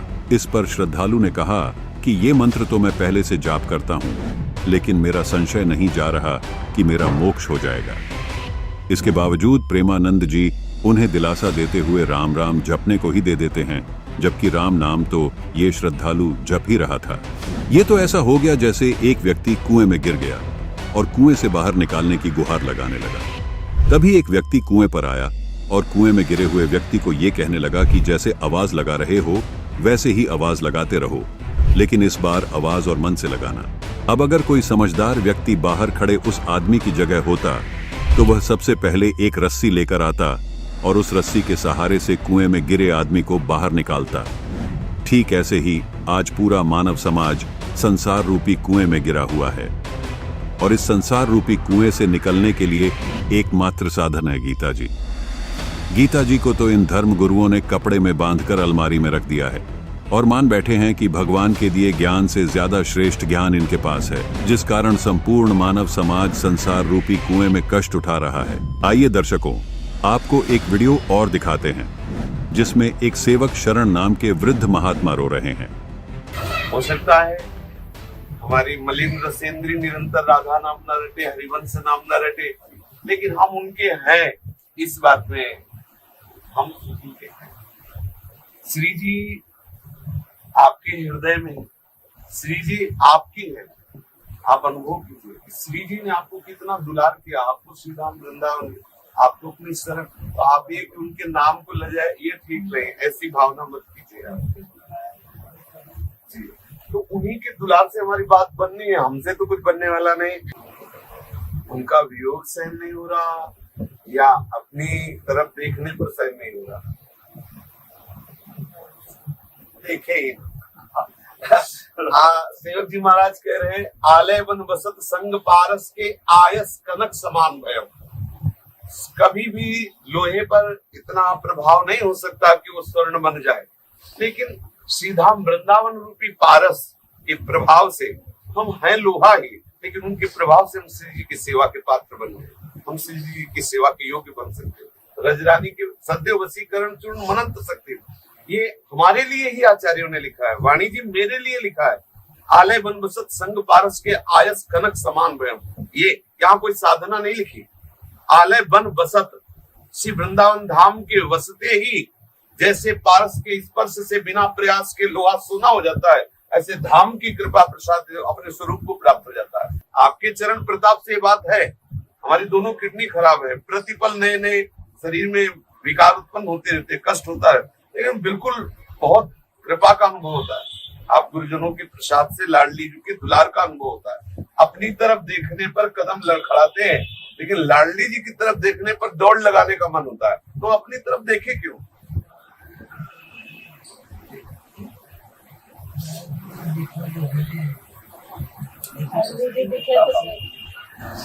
वैसे लाडली जी और लाडली जी के नाम में कोई अंतर नहीं। हरिवंश महाप्रभु कहते हम,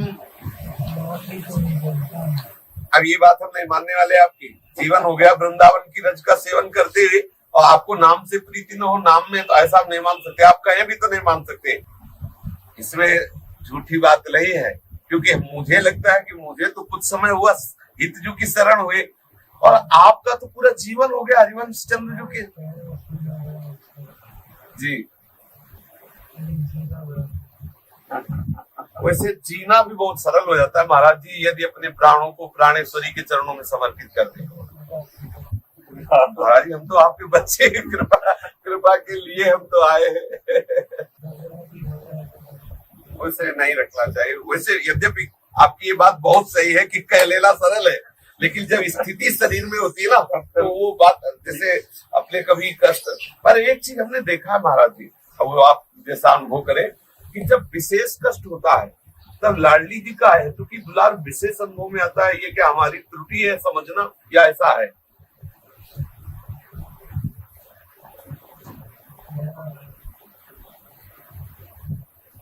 ये हम अपने से अनुभव कर रहे हैं महाराज जी। जब अधिक कष्ट होता है तो लाडली जी का दुलार अधिक नजर आता है। मुझे तो ऐसा नहीं लगा कि अधिक कष्ट होने पर लाडली जी का विस्मरण हो जाए या लाडली जी छोड़ देती हो, ऐसा तो नहीं। हम आपके लिए जीवन अर्पित किए, आपके, हाँ आपके योग्य नहीं है लेकिन आपके हैं, इसमें कोई अंतर नहीं। इसमें तो आप भी कहे कि यार तू मेरी नहीं, तो बात हम मानने वाले हैं। हम एक तरफा प्यार करते हैं, आप हमें प्यार करें ना करें, हम आपसे प्यार करें, मैं क्या बिगाड़ूंगा? ना हमें आपसे कुछ चाहिए, कृपा हम आपसे प्यार करते हैं, अब हमें रोक लो। हम आपके लिए जिएंगे, आपके लिए मरेंगे, अब हमें रोक लो। हमें आपसे चाहिए नहीं, कुछ नहीं चाहिए। क्या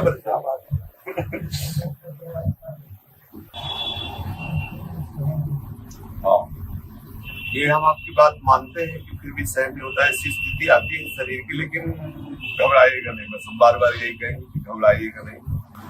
हर स्थिति में मेरी लाडली जो बहुत दुलार करती हैं, वो दुलार करती रहेंगी। ऐसा कभी कष्ट आपको देंगे नहीं कि आप उनको भूल जाएं और आप उनके बिना तड़पे, ऐसा तो मुझे नहीं लगता, क्योंकि शरणागत का पक्ष लेती है लाडली। फिर हमें कोई शिकायत नहीं फिर कोई शिकायत नहीं। महाराज जी आप बचे कहाँ? सेवक शरण जी ने अपनी पूरी जिंदगी वृंदावन में साधना की, लेकिन अब प्रेमानंद जी के सामने रोते हुए कह रहे हैं कि मैं वृद्ध हो गया हूँ।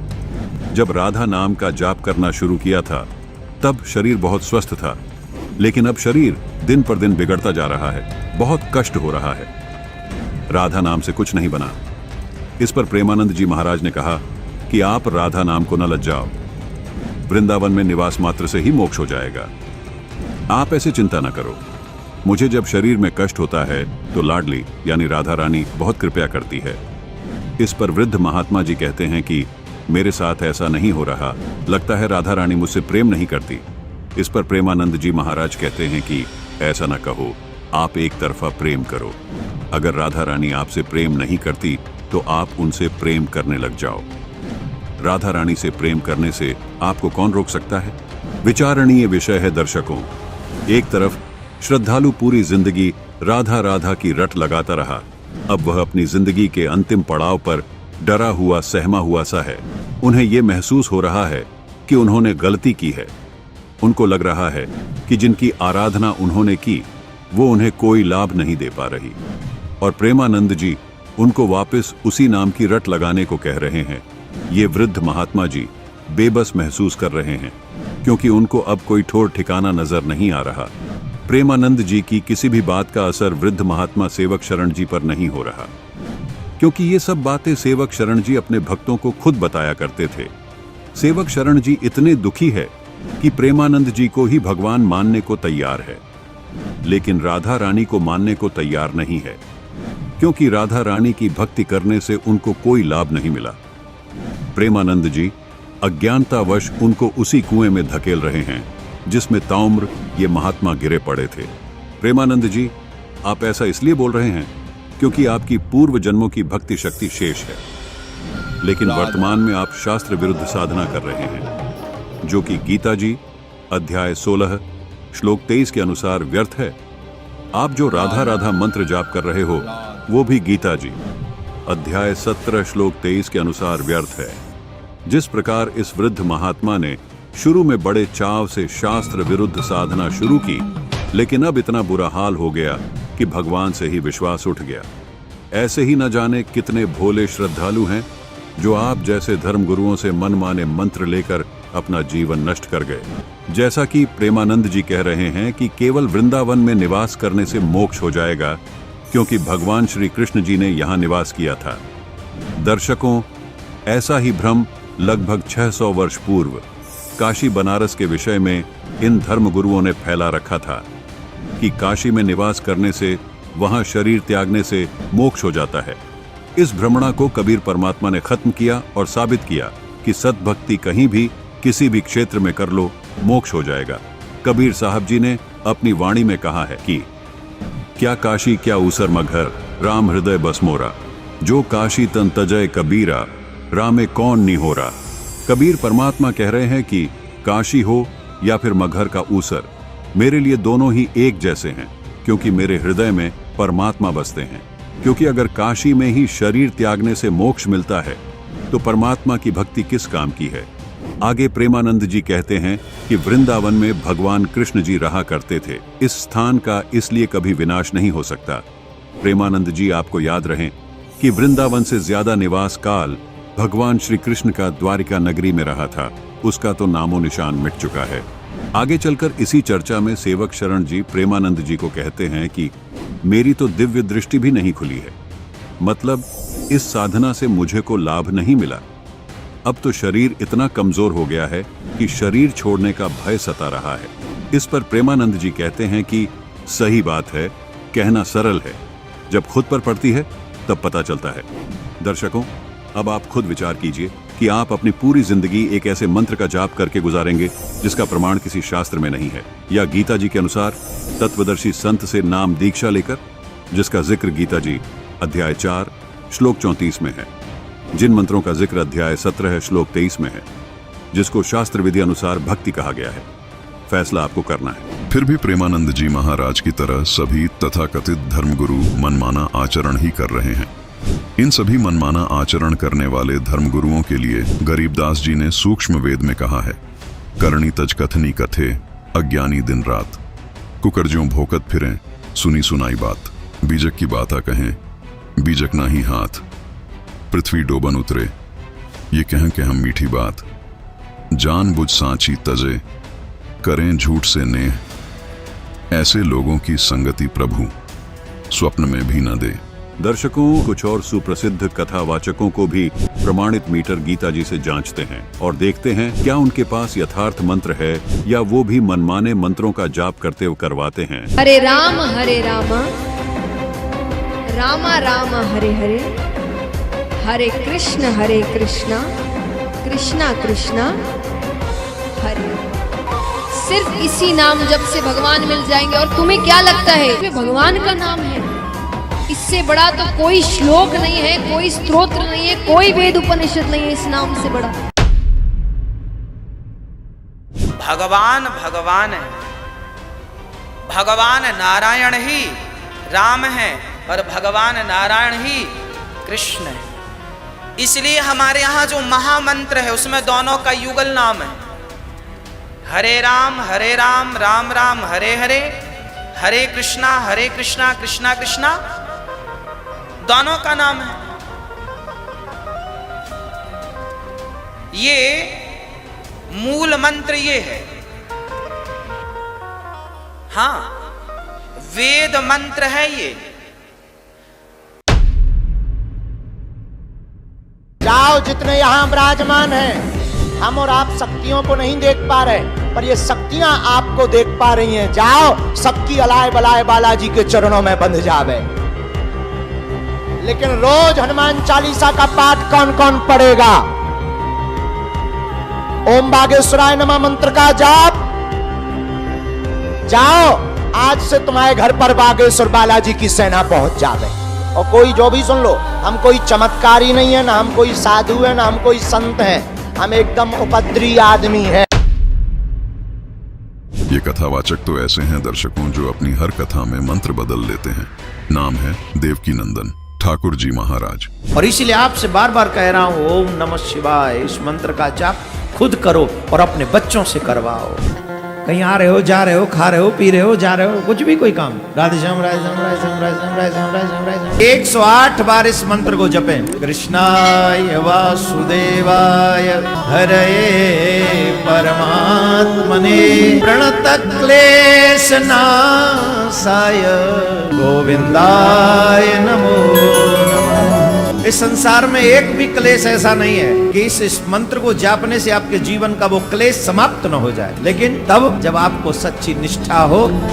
इसी मंत्र को जाप करो। कौन से मंत्र को? ओम नमो भगवते वासुदेवाय। तो दर्शकों, देखा आपने किस प्रकार सनातन हितैषी होने का मुखौटा पहने ये तथाकथित धर्मगुरु गीता जी के विरुद्ध मंत्र जाप करने के लिए समाज में दे रहे हैं, जबकि गीता अध्याय 8 श्लोक 13 व अध्याय 17 श्लोक 23 में परमात्मा प्राप्ति के मंत्र जाप साफ साफ लिखे हैं। लेकिन इन कथावाचकों व तथाकथित धर्मगुरुओं ने गलत भक्ति साधना बताकर सनातन धर्म का बेड़ा गर्क कर दिया है। दर्शकों, एक बात यह भी स्पष्ट हो जाती है कि जो ज्ञान सतयुग के लगभग 1 लाख वर्ष बीत जाने पर लुप्त हो गया था, यानी नष्ट हो गया था, वह ज्ञान श्रीमद् भगवत गीता के रूप में लगभग 5600 वर्ष पहले पुनः बोला गया था। उसे वर्तमान तक भी फॉलो नहीं किया जा रहा। मतलब वर्तमान के धर्मगुरु अभी गीता का अनुसरण नहीं कर रहे, जिस कारण सनातन धर्म में सनातनी पूजा का पतन हो रहा है। आपसे अनुरोध है कि शिक्षित होने का लाभ उठाइए, अपने सदग्रंथों को फिर से खंगालिए, थोड़ा विचार कीजिए और समझिए, कहीं आप जिन धर्मगुरुओं को सच्चा सनातनी समझते हैं वो सनातन धर्म को समझते भी हैं या नहीं। दर्शकों, अब आपको एक उदाहरण के माध्यम से समझाते हैं कि कैसे ये धर्मगुरु हम सबके जीवन के साथ खिलवाड़ कर रहे हैं। इस संसार में हर व्यक्ति को एक रोग लगा है, और वो रोग है जन्म और मरण का। हर व्यक्ति ये जानता है कि इस रोग की एक दवा भी है, जो कि किसी प्रमाणित डॉक्टर मतलब किसी पूर्ण संत के पास से लेनी होगी। अब हर व्यक्ति उस पूर्ण संत की खोज में जुट गया। कुछ चालाक व्यक्तियों ने धार्मिक शास्त्रों को कंठस्थ याद तो कर लिया ताकि श्रद्धालुओं पर अपना प्रभाव जमा सकें, लेकिन उन शास्त्रों में जो लिखा था उस पर अमल नहीं किया। साथ ही जन्म मरण रूपी रोग की दवाई अपने पास होने का दावा भी करने लगे। लोगों ने उन तथाकथित गुरुओं से राम नाम रूपी दवाई लेना शुरू कर दिया। शरीर में कोई आराम न होते देख श्रद्धालुओं ने अपने धर्मगुरुओं से शिकायत की, तो धर्मगुरुओं ने कहा, प्रत्येक व्यक्ति अपने किए कर्मों का फल भोगता है। यहाँ तक कि राम जी को भी अपने कर्मों के कारण राम बन के आना पड़ा, सीता के पीछे घूमना पड़ा। ये आपके प्रारब्ध का कर्म है, ये तो आपको भुगतना ही पड़ेगा। हमारे भगवानों ने भी कर्म का फल भुगता था। आप ये दवाई खाते रहो, मतलब राधे राधे, हरे राम हरे कृष्ण आदि मंत्र जपते रहो। इससे आपका प्रारब्ध तो नहीं कटेगा, लेकिन आपका जन्म मरण रूपी रोग जरूर कट जाएगा। श्रद्धालु नाम जाप करता रहा और अंत में मृत्यु को प्राप्त हो गया। जब श्रद्धालु धर्मराज के पास गया और उसका कर्मों का हिसाब हुआ, तो बड़े कॉन्फिडेंस से श्रद्धालु ने कहा, अब मेरी जन्म मृत्यु नहीं होगी, अब मुझे पूर्ण मोक्ष मिल जाएगा। धर्मराज ने थोड़ी शंका के भाव से उस श्रद्धालु की ओर देखा। श्रद्धालु ने कहा कि क्या मैं गलत कह रहा हूं? धर्मराज ने पूछा कि आपका गुरु कौन है? श्रद्धालु ने अपने गुरु का नाम बताया और जितने भी लोग धर्मराज के दरबार में मौजूद थे, सबने अपने अपने गुरु का नाम बता दिया। धर्मराज ने अपनी बही देखी और कहा कि आप लोगों में से किसी ने भी उस पूर्ण संत से नाम जाप अथवा नाम दीक्षा नहीं ली। आप सबको दोबारा जन्म मृत्यु में जाना होगा। जो नाम जाप आपके गुरुओं ने आपको दिया है वो नकली है, वो सही नहीं है, आपके साथ धोखा हुआ है। सभी ने कहा कि इसमें हमारी क्या गलती है? हमें जो मार्गदर्शक मिले, उन्होंने जो मंत्र जाप करने के लिए दिए, वही हमने सत्य माने, उन्हीं का जाप किया। हमें कैसे पता चलता कि ये मार्गदर्शक अथवा गुरु सही है या नहीं? जो मंत्र इन गुरुओं ने हमें दिए वो सही है या नहीं? धर्मराज ने कहा कि अगर आप लोग अनपढ़ होते तो मैं एक बार को आपकी ये बात मान भी लेता, मान लेता कि आपका कसूर नहीं है, लेकिन आप सभी तो शिक्षित थे। जिन पुस्तकों को आप सबके मार्गदर्शकों अथवा गुरुओं ने आपको पढ़ाया, उन्हें आप सब खुद भी पढ़ सकते थे। पता तो करना चाहिए था कि वो सही बता रहे हैं या नहीं। क्या आपने गीता जी अध्याय 15 के श्लोक 1 से 4 नहीं पढ़े, जिसमें उस तत्वदर्शी संत की पहचान बताई है? क्या उन असली मंत्रों के बारे में नहीं पढ़ा जो गीता अध्याय 17 श्लोक 23 में लिखे थे? अगर पढ़ लिया होता तो अच्छा होता। उन मंत्रों को तत्वदर्शी संत से प्राप्त करके तुम्हारा ये जन्म मरण का रोग कट सकता था। तभी भीड़ का ध्यान एक तरफ खड़े एक आदमी की ओर जाता है। सभी उस आदमी की ओर इशारा करते हुए कहते हैं, धर्मराज जी, आपने उस आदमी को क्यों जाने दिया? इस पर धर्मराज उत्तर देते हैं, अच्छा इन्हें, अरे ये आपकी तरह अंधभक्त नहीं थे। इन्होंने अपने शास्त्रों को अच्छे से पढ़ा और तत्वदर्शी संत की खोज की, उन मंत्रों का जाप किया जो गीता अध्याय 17 श्लोक 23 में लिखे हैं। तभी भीड़ में से आवाज आती है, लेकिन ये तो व्रत भी नहीं करता था। तभी धर्मराज उत्तर देते हैं, हाँ, इन्होंने बिल्कुल ठीक किया जो व्रत नहीं किए, क्योंकि गीता अध्याय 6 श्लोक 16 में व्रत करना मना किया है। भीड़ से दोबारा आवाज आती है, लेकिन ये तो श्राद्ध और पितृ पूजा भी नहीं करता था। इस पर धर्मराज जी उत्तर देते हैं, हे भोले श्रद्धालुओं, इस विवेकशील भक्त ने ऐसा कोई कार्य नहीं किया जो गीता जी में मना किया गया हो। गीता अध्याय 9 श्लोक 25 में भूत पूजा पितृ पूजा करने को मना किया है। कहा है कि पितरों की पूजा करने वाले पितरों को ही प्राप्त होंगे और भूतों की पूजा करने वाले भूत बनेंगे। तो अब आप सब लोगों में जिसने भी श्राद्ध और पितृ पूजा की, वो सब भूत व पितृ योनि में ही जाएंगे। ये सुनकर सब सहम जाते हैं और भीड़ से आवाज आती है, लेकिन महाराज, गीता जी तो हमने भी पढ़ी है, ये सब तो हमें किसी ने भी नहीं बताया। धर्मराज कहते हैं, इसीलिए तो गीता अध्याय 4 श्लोक 34 में तत्वदर्शी संत की तलाश करने को कहा है। यह सुनकर भीड़ में से एक व्यक्ति कहता है, लेकिन आज वर्तमान में ऐसा तत्वदर्शी संत है कौन? सभी तो अपने आप को तत्वदर्शी संत बता रहे हैं। इस पर वह आदमी उत्तर देता है, जिसकी तरफ सभी लोग इशारा कर धर्मराज को यह कह रहे थे कि आपने इनको क्यों जाने दिया। भाइयों, आपको मेरी बात जरा गौर से सुननी चाहिए।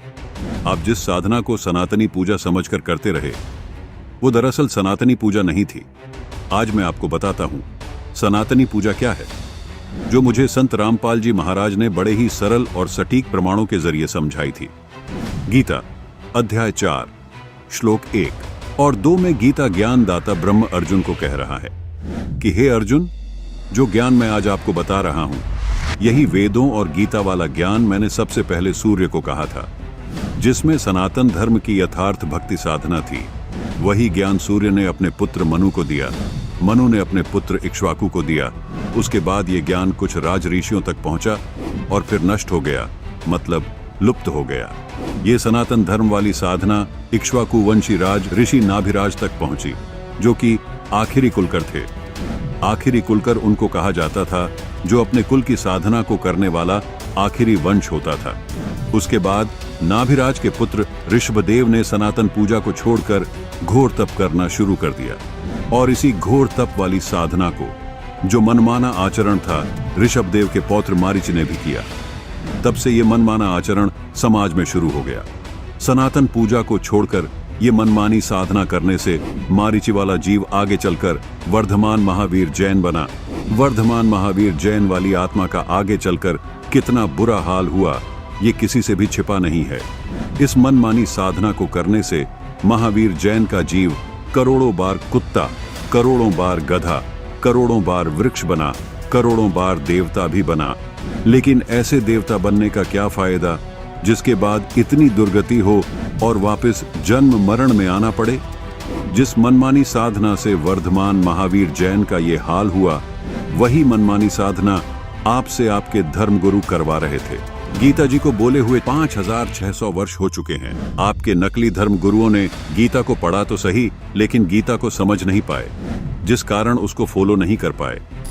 अगर ये गीता जी के अनुसार भक्ति बताते तो आप सभी से ये पितृ पूजा भूत पूजा नहीं करवाते, जिसको गीता जी अध्याय 9 श्लोक 25 में मना किया है। आप लोगों से व्रत नहीं करवाते, जिसको गीता जी अध्याय 6 श्लोक 16 में मना किया है। आप लोगों से राधे राधे, हरे कृष्ण, हरे राम आदि मंत्र नहीं जपवाते। यदि आपके धर्मगुरु सच में तत्वदर्शी संत होते तो वो आप लोगों को ओम मंत्र की साधना बताते, जो गीता अध्याय 8 श्लोक 13 में बताई है। आपको पूर्ण मोक्ष मंत्र की जानकारी देते, जिसके बारे में गीता अध्याय 17 श्लोक 23 में बताया है। लेकिन दुर्भाग्य की बात है, जो साधना आप लोगों से आपके तथा कथित धर्मगुरु करवा रहे थे, उस साधना से वो खुद भी नरक में जाएंगे, और आज आपको भी नरक में भिजवा दिया।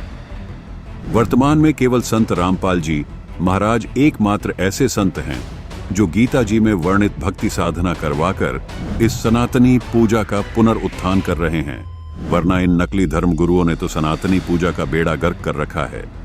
तभी भीड़ से आवाज आती है, मैं तो पहले ही कहता था ये संत जो इतनी पुस्तकें बार बार पढ़कर सुना रहा है, ये जरूर हमारी भलाई के लिए ही बता रहा होगा, लेकिन हमारी ही मति मारी गई थी, जो नकली धर्म गुरुओं के चक्कर में पड़ गए। महाराज, ये सारा दोष उन नकली धर्म गुरुओं का है। आप उन्हें सजा दीजिए, हमें जाने दीजिए, एक मौका और दीजिए। धर्मराज कहते हैं, मैं भगवान के विधान में बंधा हूं, जो विधान कहेगा वही करूंगा। उन नकली धर्मगुरुओं के लिए भी भगवान का विधान है, जो गलत मंत्र जाप करने के लिए श्रद्धालुओं को देता है, जो गलत भक्ति साधना बताकर किसी के मनुष्य जीवन से खेलता है। उनको यहाँ उल्टा लटकाया जाता है। उन सबको नरक में डाला जाता है जिन्होंने गलत साधना की और करवाई है। इसलिए आप सबको पहले यहाँ नरक में यातनाएं सहन करनी होंगी और फिर दोबारा जन्म मृत्यु का दुख भोगने के लिए 84 लाख योनियों में जाना होगा। दर्शकों, ठीक वैसा ही आज ये धर्मगुरु आपके साथ कर रहे हैं। आपको मनमानी साधना, नाम जाप करने को दे रहे हैं, जिससे आपका जन्म मरण रूपी रोग नहीं कट सकता। आज के समय में प्रमाणित पूर्ण संत केवल संत रामपाल जी महाराज हैं, जो गीता जी में लिखे मंत्र जाप, गीता जी में बताई भक्ति साधना भक्त समाज को देकर पूर्ण मोक्ष के अधिकारी बना रहे हैं। तो दर्शकों, इस एपिसोड में आपने देखा किस प्रकार आदि सनातन धर्म की सनातनी पूजाओं को इन तथाकथित धर्म गुरुओं ने खत्म कर दिया है। मनमाने मंत्र जाप देकर, शास्त्र विरुद्ध साधनाएं बताकर पाखंड और दिखावे को सनातन से जोड़ दिया है। लेकिन इन सब के बीच मात्र एक संत उम्मीद की एक नई किरण बनकर उभरे हैं, जो बार बार गीता जी और वेदों के अनुसार भक्ति करने पर जोर दे रहे हैं, क्योंकि गीता जी और वेदों में लिखी विधि ही सनातनी पूजा की पहली सीढ़ी है। धीरे धीरे प्रभु प्रेमी आत्माओं को एहसास होने लगा है कि असली सनातनी पूजा संत रामपाल जी महाराज ही बता रहे हैं। अब ये सभी पंथ नष्ट होंगे, इनका अस्तित्व खत्म हो जाएगा कुछ दिनों में, क्योंकि इस बुद्धिमान जनता है, अपने भले बुरे को खूब समझते हैं ये। लेकिन अभी तक इनके न्यूना जच्ची है कि हमारे जो गुरु हैं ये कति नकली हैं, और उनका उस समय यकीन होगा जब इस दास के ज्ञान को अच्छी तरह समझेंगे और सदग्रंथों से मेल कर लेंगे, फिर उन नकलियां न छोड़कर आप आ जाएंगे। दर्शकों, अभी आपको एक ऐसी श्रद्धालु का अनुभव सुनाते हैं जिसने शास्त्र विरुद्ध साधना को असली सनातनी साधना समझकर पूरी लगन के साथ किया, लेकिन कोई लाभ नहीं मिला, बल्कि जीवन अंधकारमय हो गया। उसके बाद जब संत रामपाल जी महाराज द्वारा बताई गई यथार्थ सनातनी विधि से साधना की, तो देखिए इस श्रद्धालु का जीवन कैसे खुशहाल हो गया। 2600 एकड़ में अकेडमी है वो। पूरी अकेडमी में संत रामपाल जी महाराज की दया से मेरे बेटे के पोस्टर लगे हुए थे।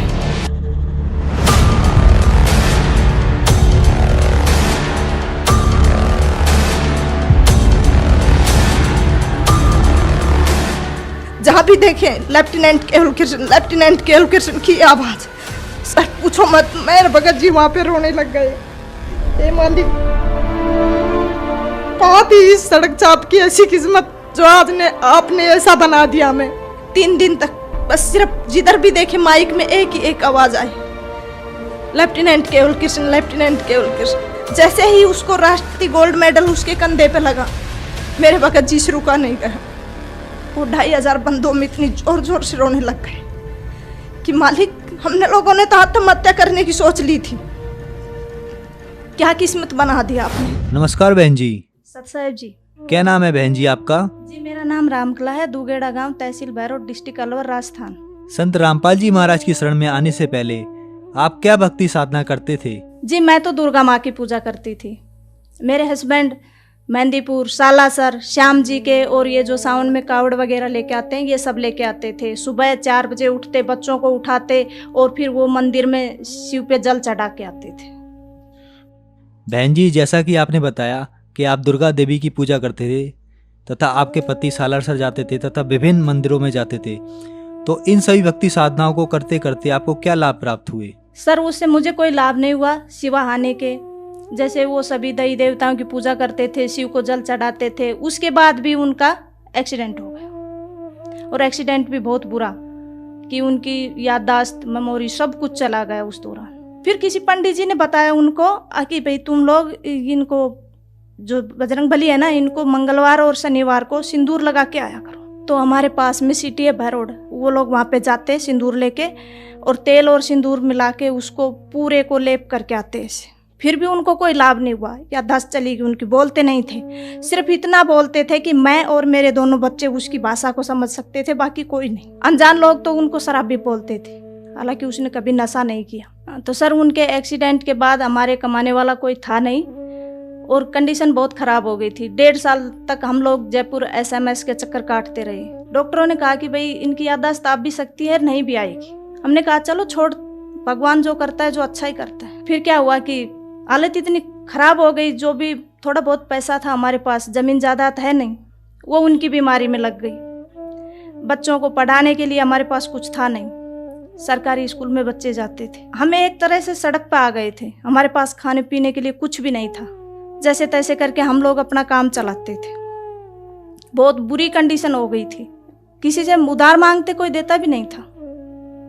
सब लोग बोलते थे कहाँ से देगा, ये तो पागल हो गया, मेंटल हो गया। और हकीकत में मेंटल हो गया था वो, क्योंकि याददाश्त चली गई थी उनकी। डॉक्टरों ने मना कर दिया था कि नहीं बोलेगा ये। फिर उसके बाद एक पंडित ने उसको बताया कि इसको कुत्ता और खाएगा। हकीकत में ऐसा ही हुआ, कुत्ता भी खा गया उसको। तो मैं उस पंडित के पास दोबारा गई। उससे पहले मैं पंडित लोगों को नहीं मानती थी।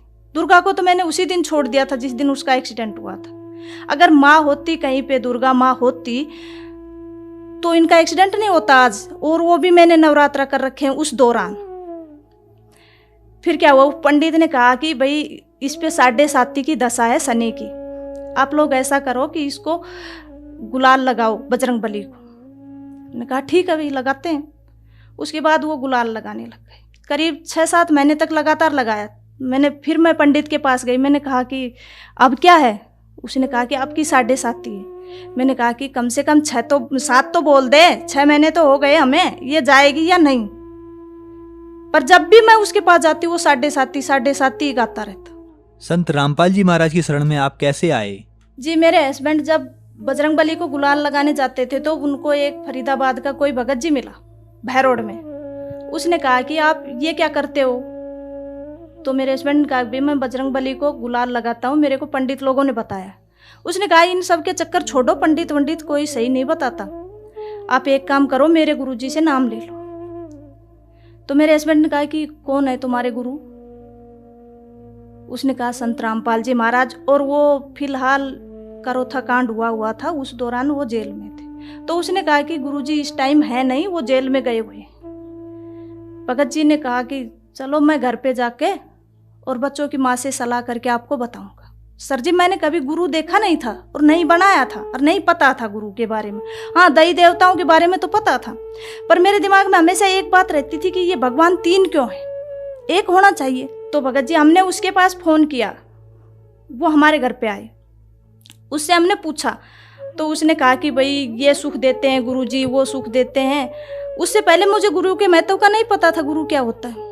तो सर उसने कहा कि संत रामपाल जी महाराज अभी है नहीं और आएंगे तब हम आपको नाम दिला देंगे। तो जैसे ही संत रामपाल जी महाराज आए, वो भगत जी हम लोगों को वहाँ पे लेके गया। उसके बाद जैसे ही हमने नाम लिया तो हम हर 15 दिन में सत्संग में जाने लगे। तो धीरे धीरे मालिक की, परमात्मा संत रामपाल जी महाराज की दया होने लगी हम लोगों पे। बहन जी, जैसा कि आपने बताया आप देवी दुर्गा की पूजा करते थे, आपके पति सालासर जाते थे, आप विभिन्न मंदिरों में जाते थे, जिससे आपको कोई लाभ नहीं मिला। आपकी आर्थिक स्थिति बिगड़ गई तथा आप सड़क पर आ गए। तो संत रामपाल जी महाराज की शरण में आप कैसे आए? जी, जैसे ही सर हम संत रामपाल जी महाराज की शरण में गए, उसी दिन से हम लोगों को लाभ होने शुरू हो गए। मेरे हस्बैंड का एक्सीडेंट हुआ तो हमारी जिंदगी तो नरक हो ही गई थी, पर उसके बाद जैसे ही उन्होंने संत रामपाल जी महाराज से नाम दीक्षा ली, धीरे धीरे उनकी स्थिति सुधरती आ गई। आज उनकी आवाज़ भी बिल्कुल ठीक है। संत रामपाल जी महाराज की दया से उनको कोई नहीं कह सकता कि इनका कभी एक्सीडेंट भी हुआ था। और वो ज़्यादातर भगवान के सेवा में ही रहते हैं। बच्चों को स्कॉलरशिप मिल गया, वहाँ पे बच्चों की पढ़ाई फ्री हो गई। उसके बाद बच्चों ने +2 की, +2 के बाद लड़की को स्कॉलरशिप मिल गया, उसने इंजीनियरिंग की। बेटे को अब पैसे तो हमारे पास थे नहीं, पैसे कहाँ से दे, तो हमने बैंक से लोन उठाया। मालिक की दया, संत रामपाल जी महाराज की दया से हमारा लोन तुरंत क्लियर हो गया। जैसे ही मेरे बच्चे ने, लड़के ने मेरे ने 2 साल तक बीटेक की, उसके बाद उसने NDA का फॉर्म भर दिया, उसने एग्ज़ाम दिया। एग्ज़ाम देने के बाद में संत रामपाल जी महाराज परमात्मा की इतनी दया हुई कि उसका सिलेक्शन हो गया। बाकी ऐसी किस्मत कहाँ है कि एक गरीब का बच्चा जो सड़क छाप था वो उसका एनडीए में सेलेक्ट हो जाए, पर वो भी संत रामपाल जी महाराज की दया थी। अच्छा, उसके बाद उसका इंटरव्यू हुआ बेंगलोर, 14 दिन चला। इंटरव्यू में वो 13 दिन क्लियर कर दिए, 14 दिन वो रह गया हल्का सा मेडिकल में। उसने वहाँ से फ़ोन किया कि माँ मैं इंटरव्यू में रह गया। मैंने कहा बेटे घर पे आ जाओ। घर आ गया। मैंने कहा कि तुम वहाँ पे जाओ, अपने परमात्मा के पास, संत रामपाल जी महाराज के पास जाओ। वो वहाँ पे गए तो मालिक ने कहा बेटा चिंता मत कर। तो उनका वो दिल्ली में मेडिकल क्लियर हो गया। फिर उसने कहा माँ अब क्या करूँ? मैंने कहा बेटा फिर जाओ परमात्मा संत रामपाल जी महाराज के पास। बच्चे ने कहा कि गुरुजी मेरा ज्वाइनिंग लेटर, क्योंकि मैं सबसे पीछे रह गया, बाकी सब बच्चे चले गए। गुरुजी ने कहा बेटा तू घर जा। वो आया वहाँ से, आते ही तीसरे दिन मालिक की दया से उसका को लेटर आ गया। भगत जी 2016 में 4 साल की उसकी ट्रेनिंग चली। उसके बाद उसने 2016 में एनडीए क्लियर किया और राष्ट्रपति गोल्ड मेडल। 2500 बंदों में सिर्फ एक भगत जी, मेरे भगत जी और मैं वहाँ पे गए केरला, एजीमाला। वहाँ पे जाने के बाद जैसे ही हमने देखे 2600 एकड़ में अकेडमी है, वो तो पूरी अकेडमी में संत रामपाल जी महाराज की दया से मेरे बेटे के पोस्टर लगे हुए थे। जहाँ भी देखे लेफ्टिनेंट केवल कृष्ण, लेफ्टिनेंट केवल कृष्ण की आवाज। सर पूछो मत, मेरे भगत जी वहाँ पे रोने लग गए। हे मालिक, बहुत ही सड़क चाप की ऐसी किस्मत जो आज ने आपने ऐसा बना दिया। हमें 3 दिन तक बस सिर्फ जिधर भी देखे माइक में एक ही एक आवाज आई, लेफ्टिनेंट केवल कृष्ण, लेफ्टिनेंट केवल कृष्ण। मैं और मेरे हस्बैंड बस सिर्फ और सिर्फ संत रामपाल जी महाराज को 3 दिन तक याद करके रोती रही। जैसे ही उसको राष्ट्रपति गोल्ड मेडल उसके कंधे पे लगा, मेरे भगत जी से रुका नहीं गया। वो 2500 बंदों में इतनी जोर जोर से रोने लग गए कि मालिक हमने लोगों ने तो आत्महत्या करने की सोच ली थी, क्या किस्मत बना दिया आपने। सर आज मैं मेरे गांव में सबसे ज्यादा खुश नसीब हूँ, क्योंकि मेरे साथ भगवान है, मेरे परमात्मा है। और शायद मैं ये कहूँगी कि मेरी जोड़ी छोटी पड़ गई। परमात्मा ने मुझे इतना दे दिया, उम्मीद नहीं थी, नहीं मेरी किस्मत इतनी अच्छी नहीं थी कि भगवान मुझे इतना दे देगा। मालिक की दया से एक साइकिल नहीं थी, आज बंदी छोड़ सतगुरु रामपाल जी महाराज की दया से 3-3 गाड़ियाँ खड़ी हैं घर में। और इतना कर्जा हो गया था कि जिसकी कोई हद नहीं। आज एक भी कर्जा नहीं है। मालिक ने सब कुछ क्लियर कर दिया और हमें ये नहीं पता किस तरह और कैसे कर दिया और कब कर दिया। सर आज हम संत रामपाल जी महाराज की दया से बहुत सुखी हैं। घर में कोई कलह नहीं है। मालिक की दया सिर्फ और सिर्फ भक्ति है। दोनों बच्चे अपनी अपनी जगह कामयाब हैं और मालिक का हाथ, संत रामपाल जी महाराज का हाथ उनके सर के ऊपर है। मेरे गांव में मैं सबसे ज़्यादा खुश नसीब हूँ। भगवान ने मुझे बहुत कुछ दिया है, जितना मैं कभी उम्मीद नहीं की थी, इतना कि शायद मेरी किस्मत ऐसी हो सकती है। पर आज मैं सीना ठोक के ये कह सकती हूँ कि मेरा से सुखी मेरे गांव में कोई नहीं। बहन जी, जैसा कि आपने बताया कि संत रामपाल जी महाराज से नाम दीक्षा लेने के बाद आपका उजड़ा हुआ परिवार संत रामपाल जी महाराज ने पुनः बसा दिया। आपके ही जैसे संसार में बहुत सारे दुखी लोग हैं, तो आप भक्त समाज को और उन दुखी लोगों को क्या संदेश देना चाहते हैं? मेरे जो अगल बगल में लोग हैं सभी ये चैनल देखते हैं, सत्संग वगैरह देखते हैं, उनसे मैं खासकर प्रार्थना करना चाहती हूँ कि उनको तो मेरी स्थिति का, मेरी कंडीशन का अच्छे तरीके से पता है। वो भी संत रामपाल जी महाराज की शरण में आए, इन दई देवताओं के चक्कर न काटे, क्योंकि ये दई देवता कुछ नहीं दे सकते। मैं तो चाहती हूँ कि वो संत रामपाल जी महाराज से नाम दीक्षा लेके मेरी तरह वो भी अपना उजाड़ा हुआ परिवार बसाएं और अपना मोक्ष करवाएं। कोई श्रद्धालु अगर संत रामपाल जी महाराज से नाम दीक्षा लेना चाहे तो वह कैसे नाम दीक्षा ले सकता है? सर संत रामपाल जी महाराज की दया से विभिन्न चैनलों पे संत रामपाल जी महाराज का सत्संग चल रहा है और उसके नीचे जो पट्टी चलती है उस पे फ़ोन नंबर दिए गए हैं, वहाँ से नंबर नोट करो और संत रामपाल जी महाराज का जो नज़दीकी नामदान सेंटर है वहाँ पे जाइए और नाम दीक्षा लेके अपना मोक्ष कराइए। धन्यवाद जी। सत साहिब जी। दर्शकों, आपने देखा सनातनी पूजा के पतन की कहानी संत रामपाल जी महाराज की जुबानी। एपिसोड का पहला भाग। दूसरे भाग में आपको दिखाएंगे कि किस प्रकार हुई सनातन धर्म की शुरुआत, कैसे हुआ सनातनियों के साथ विश्वासघात,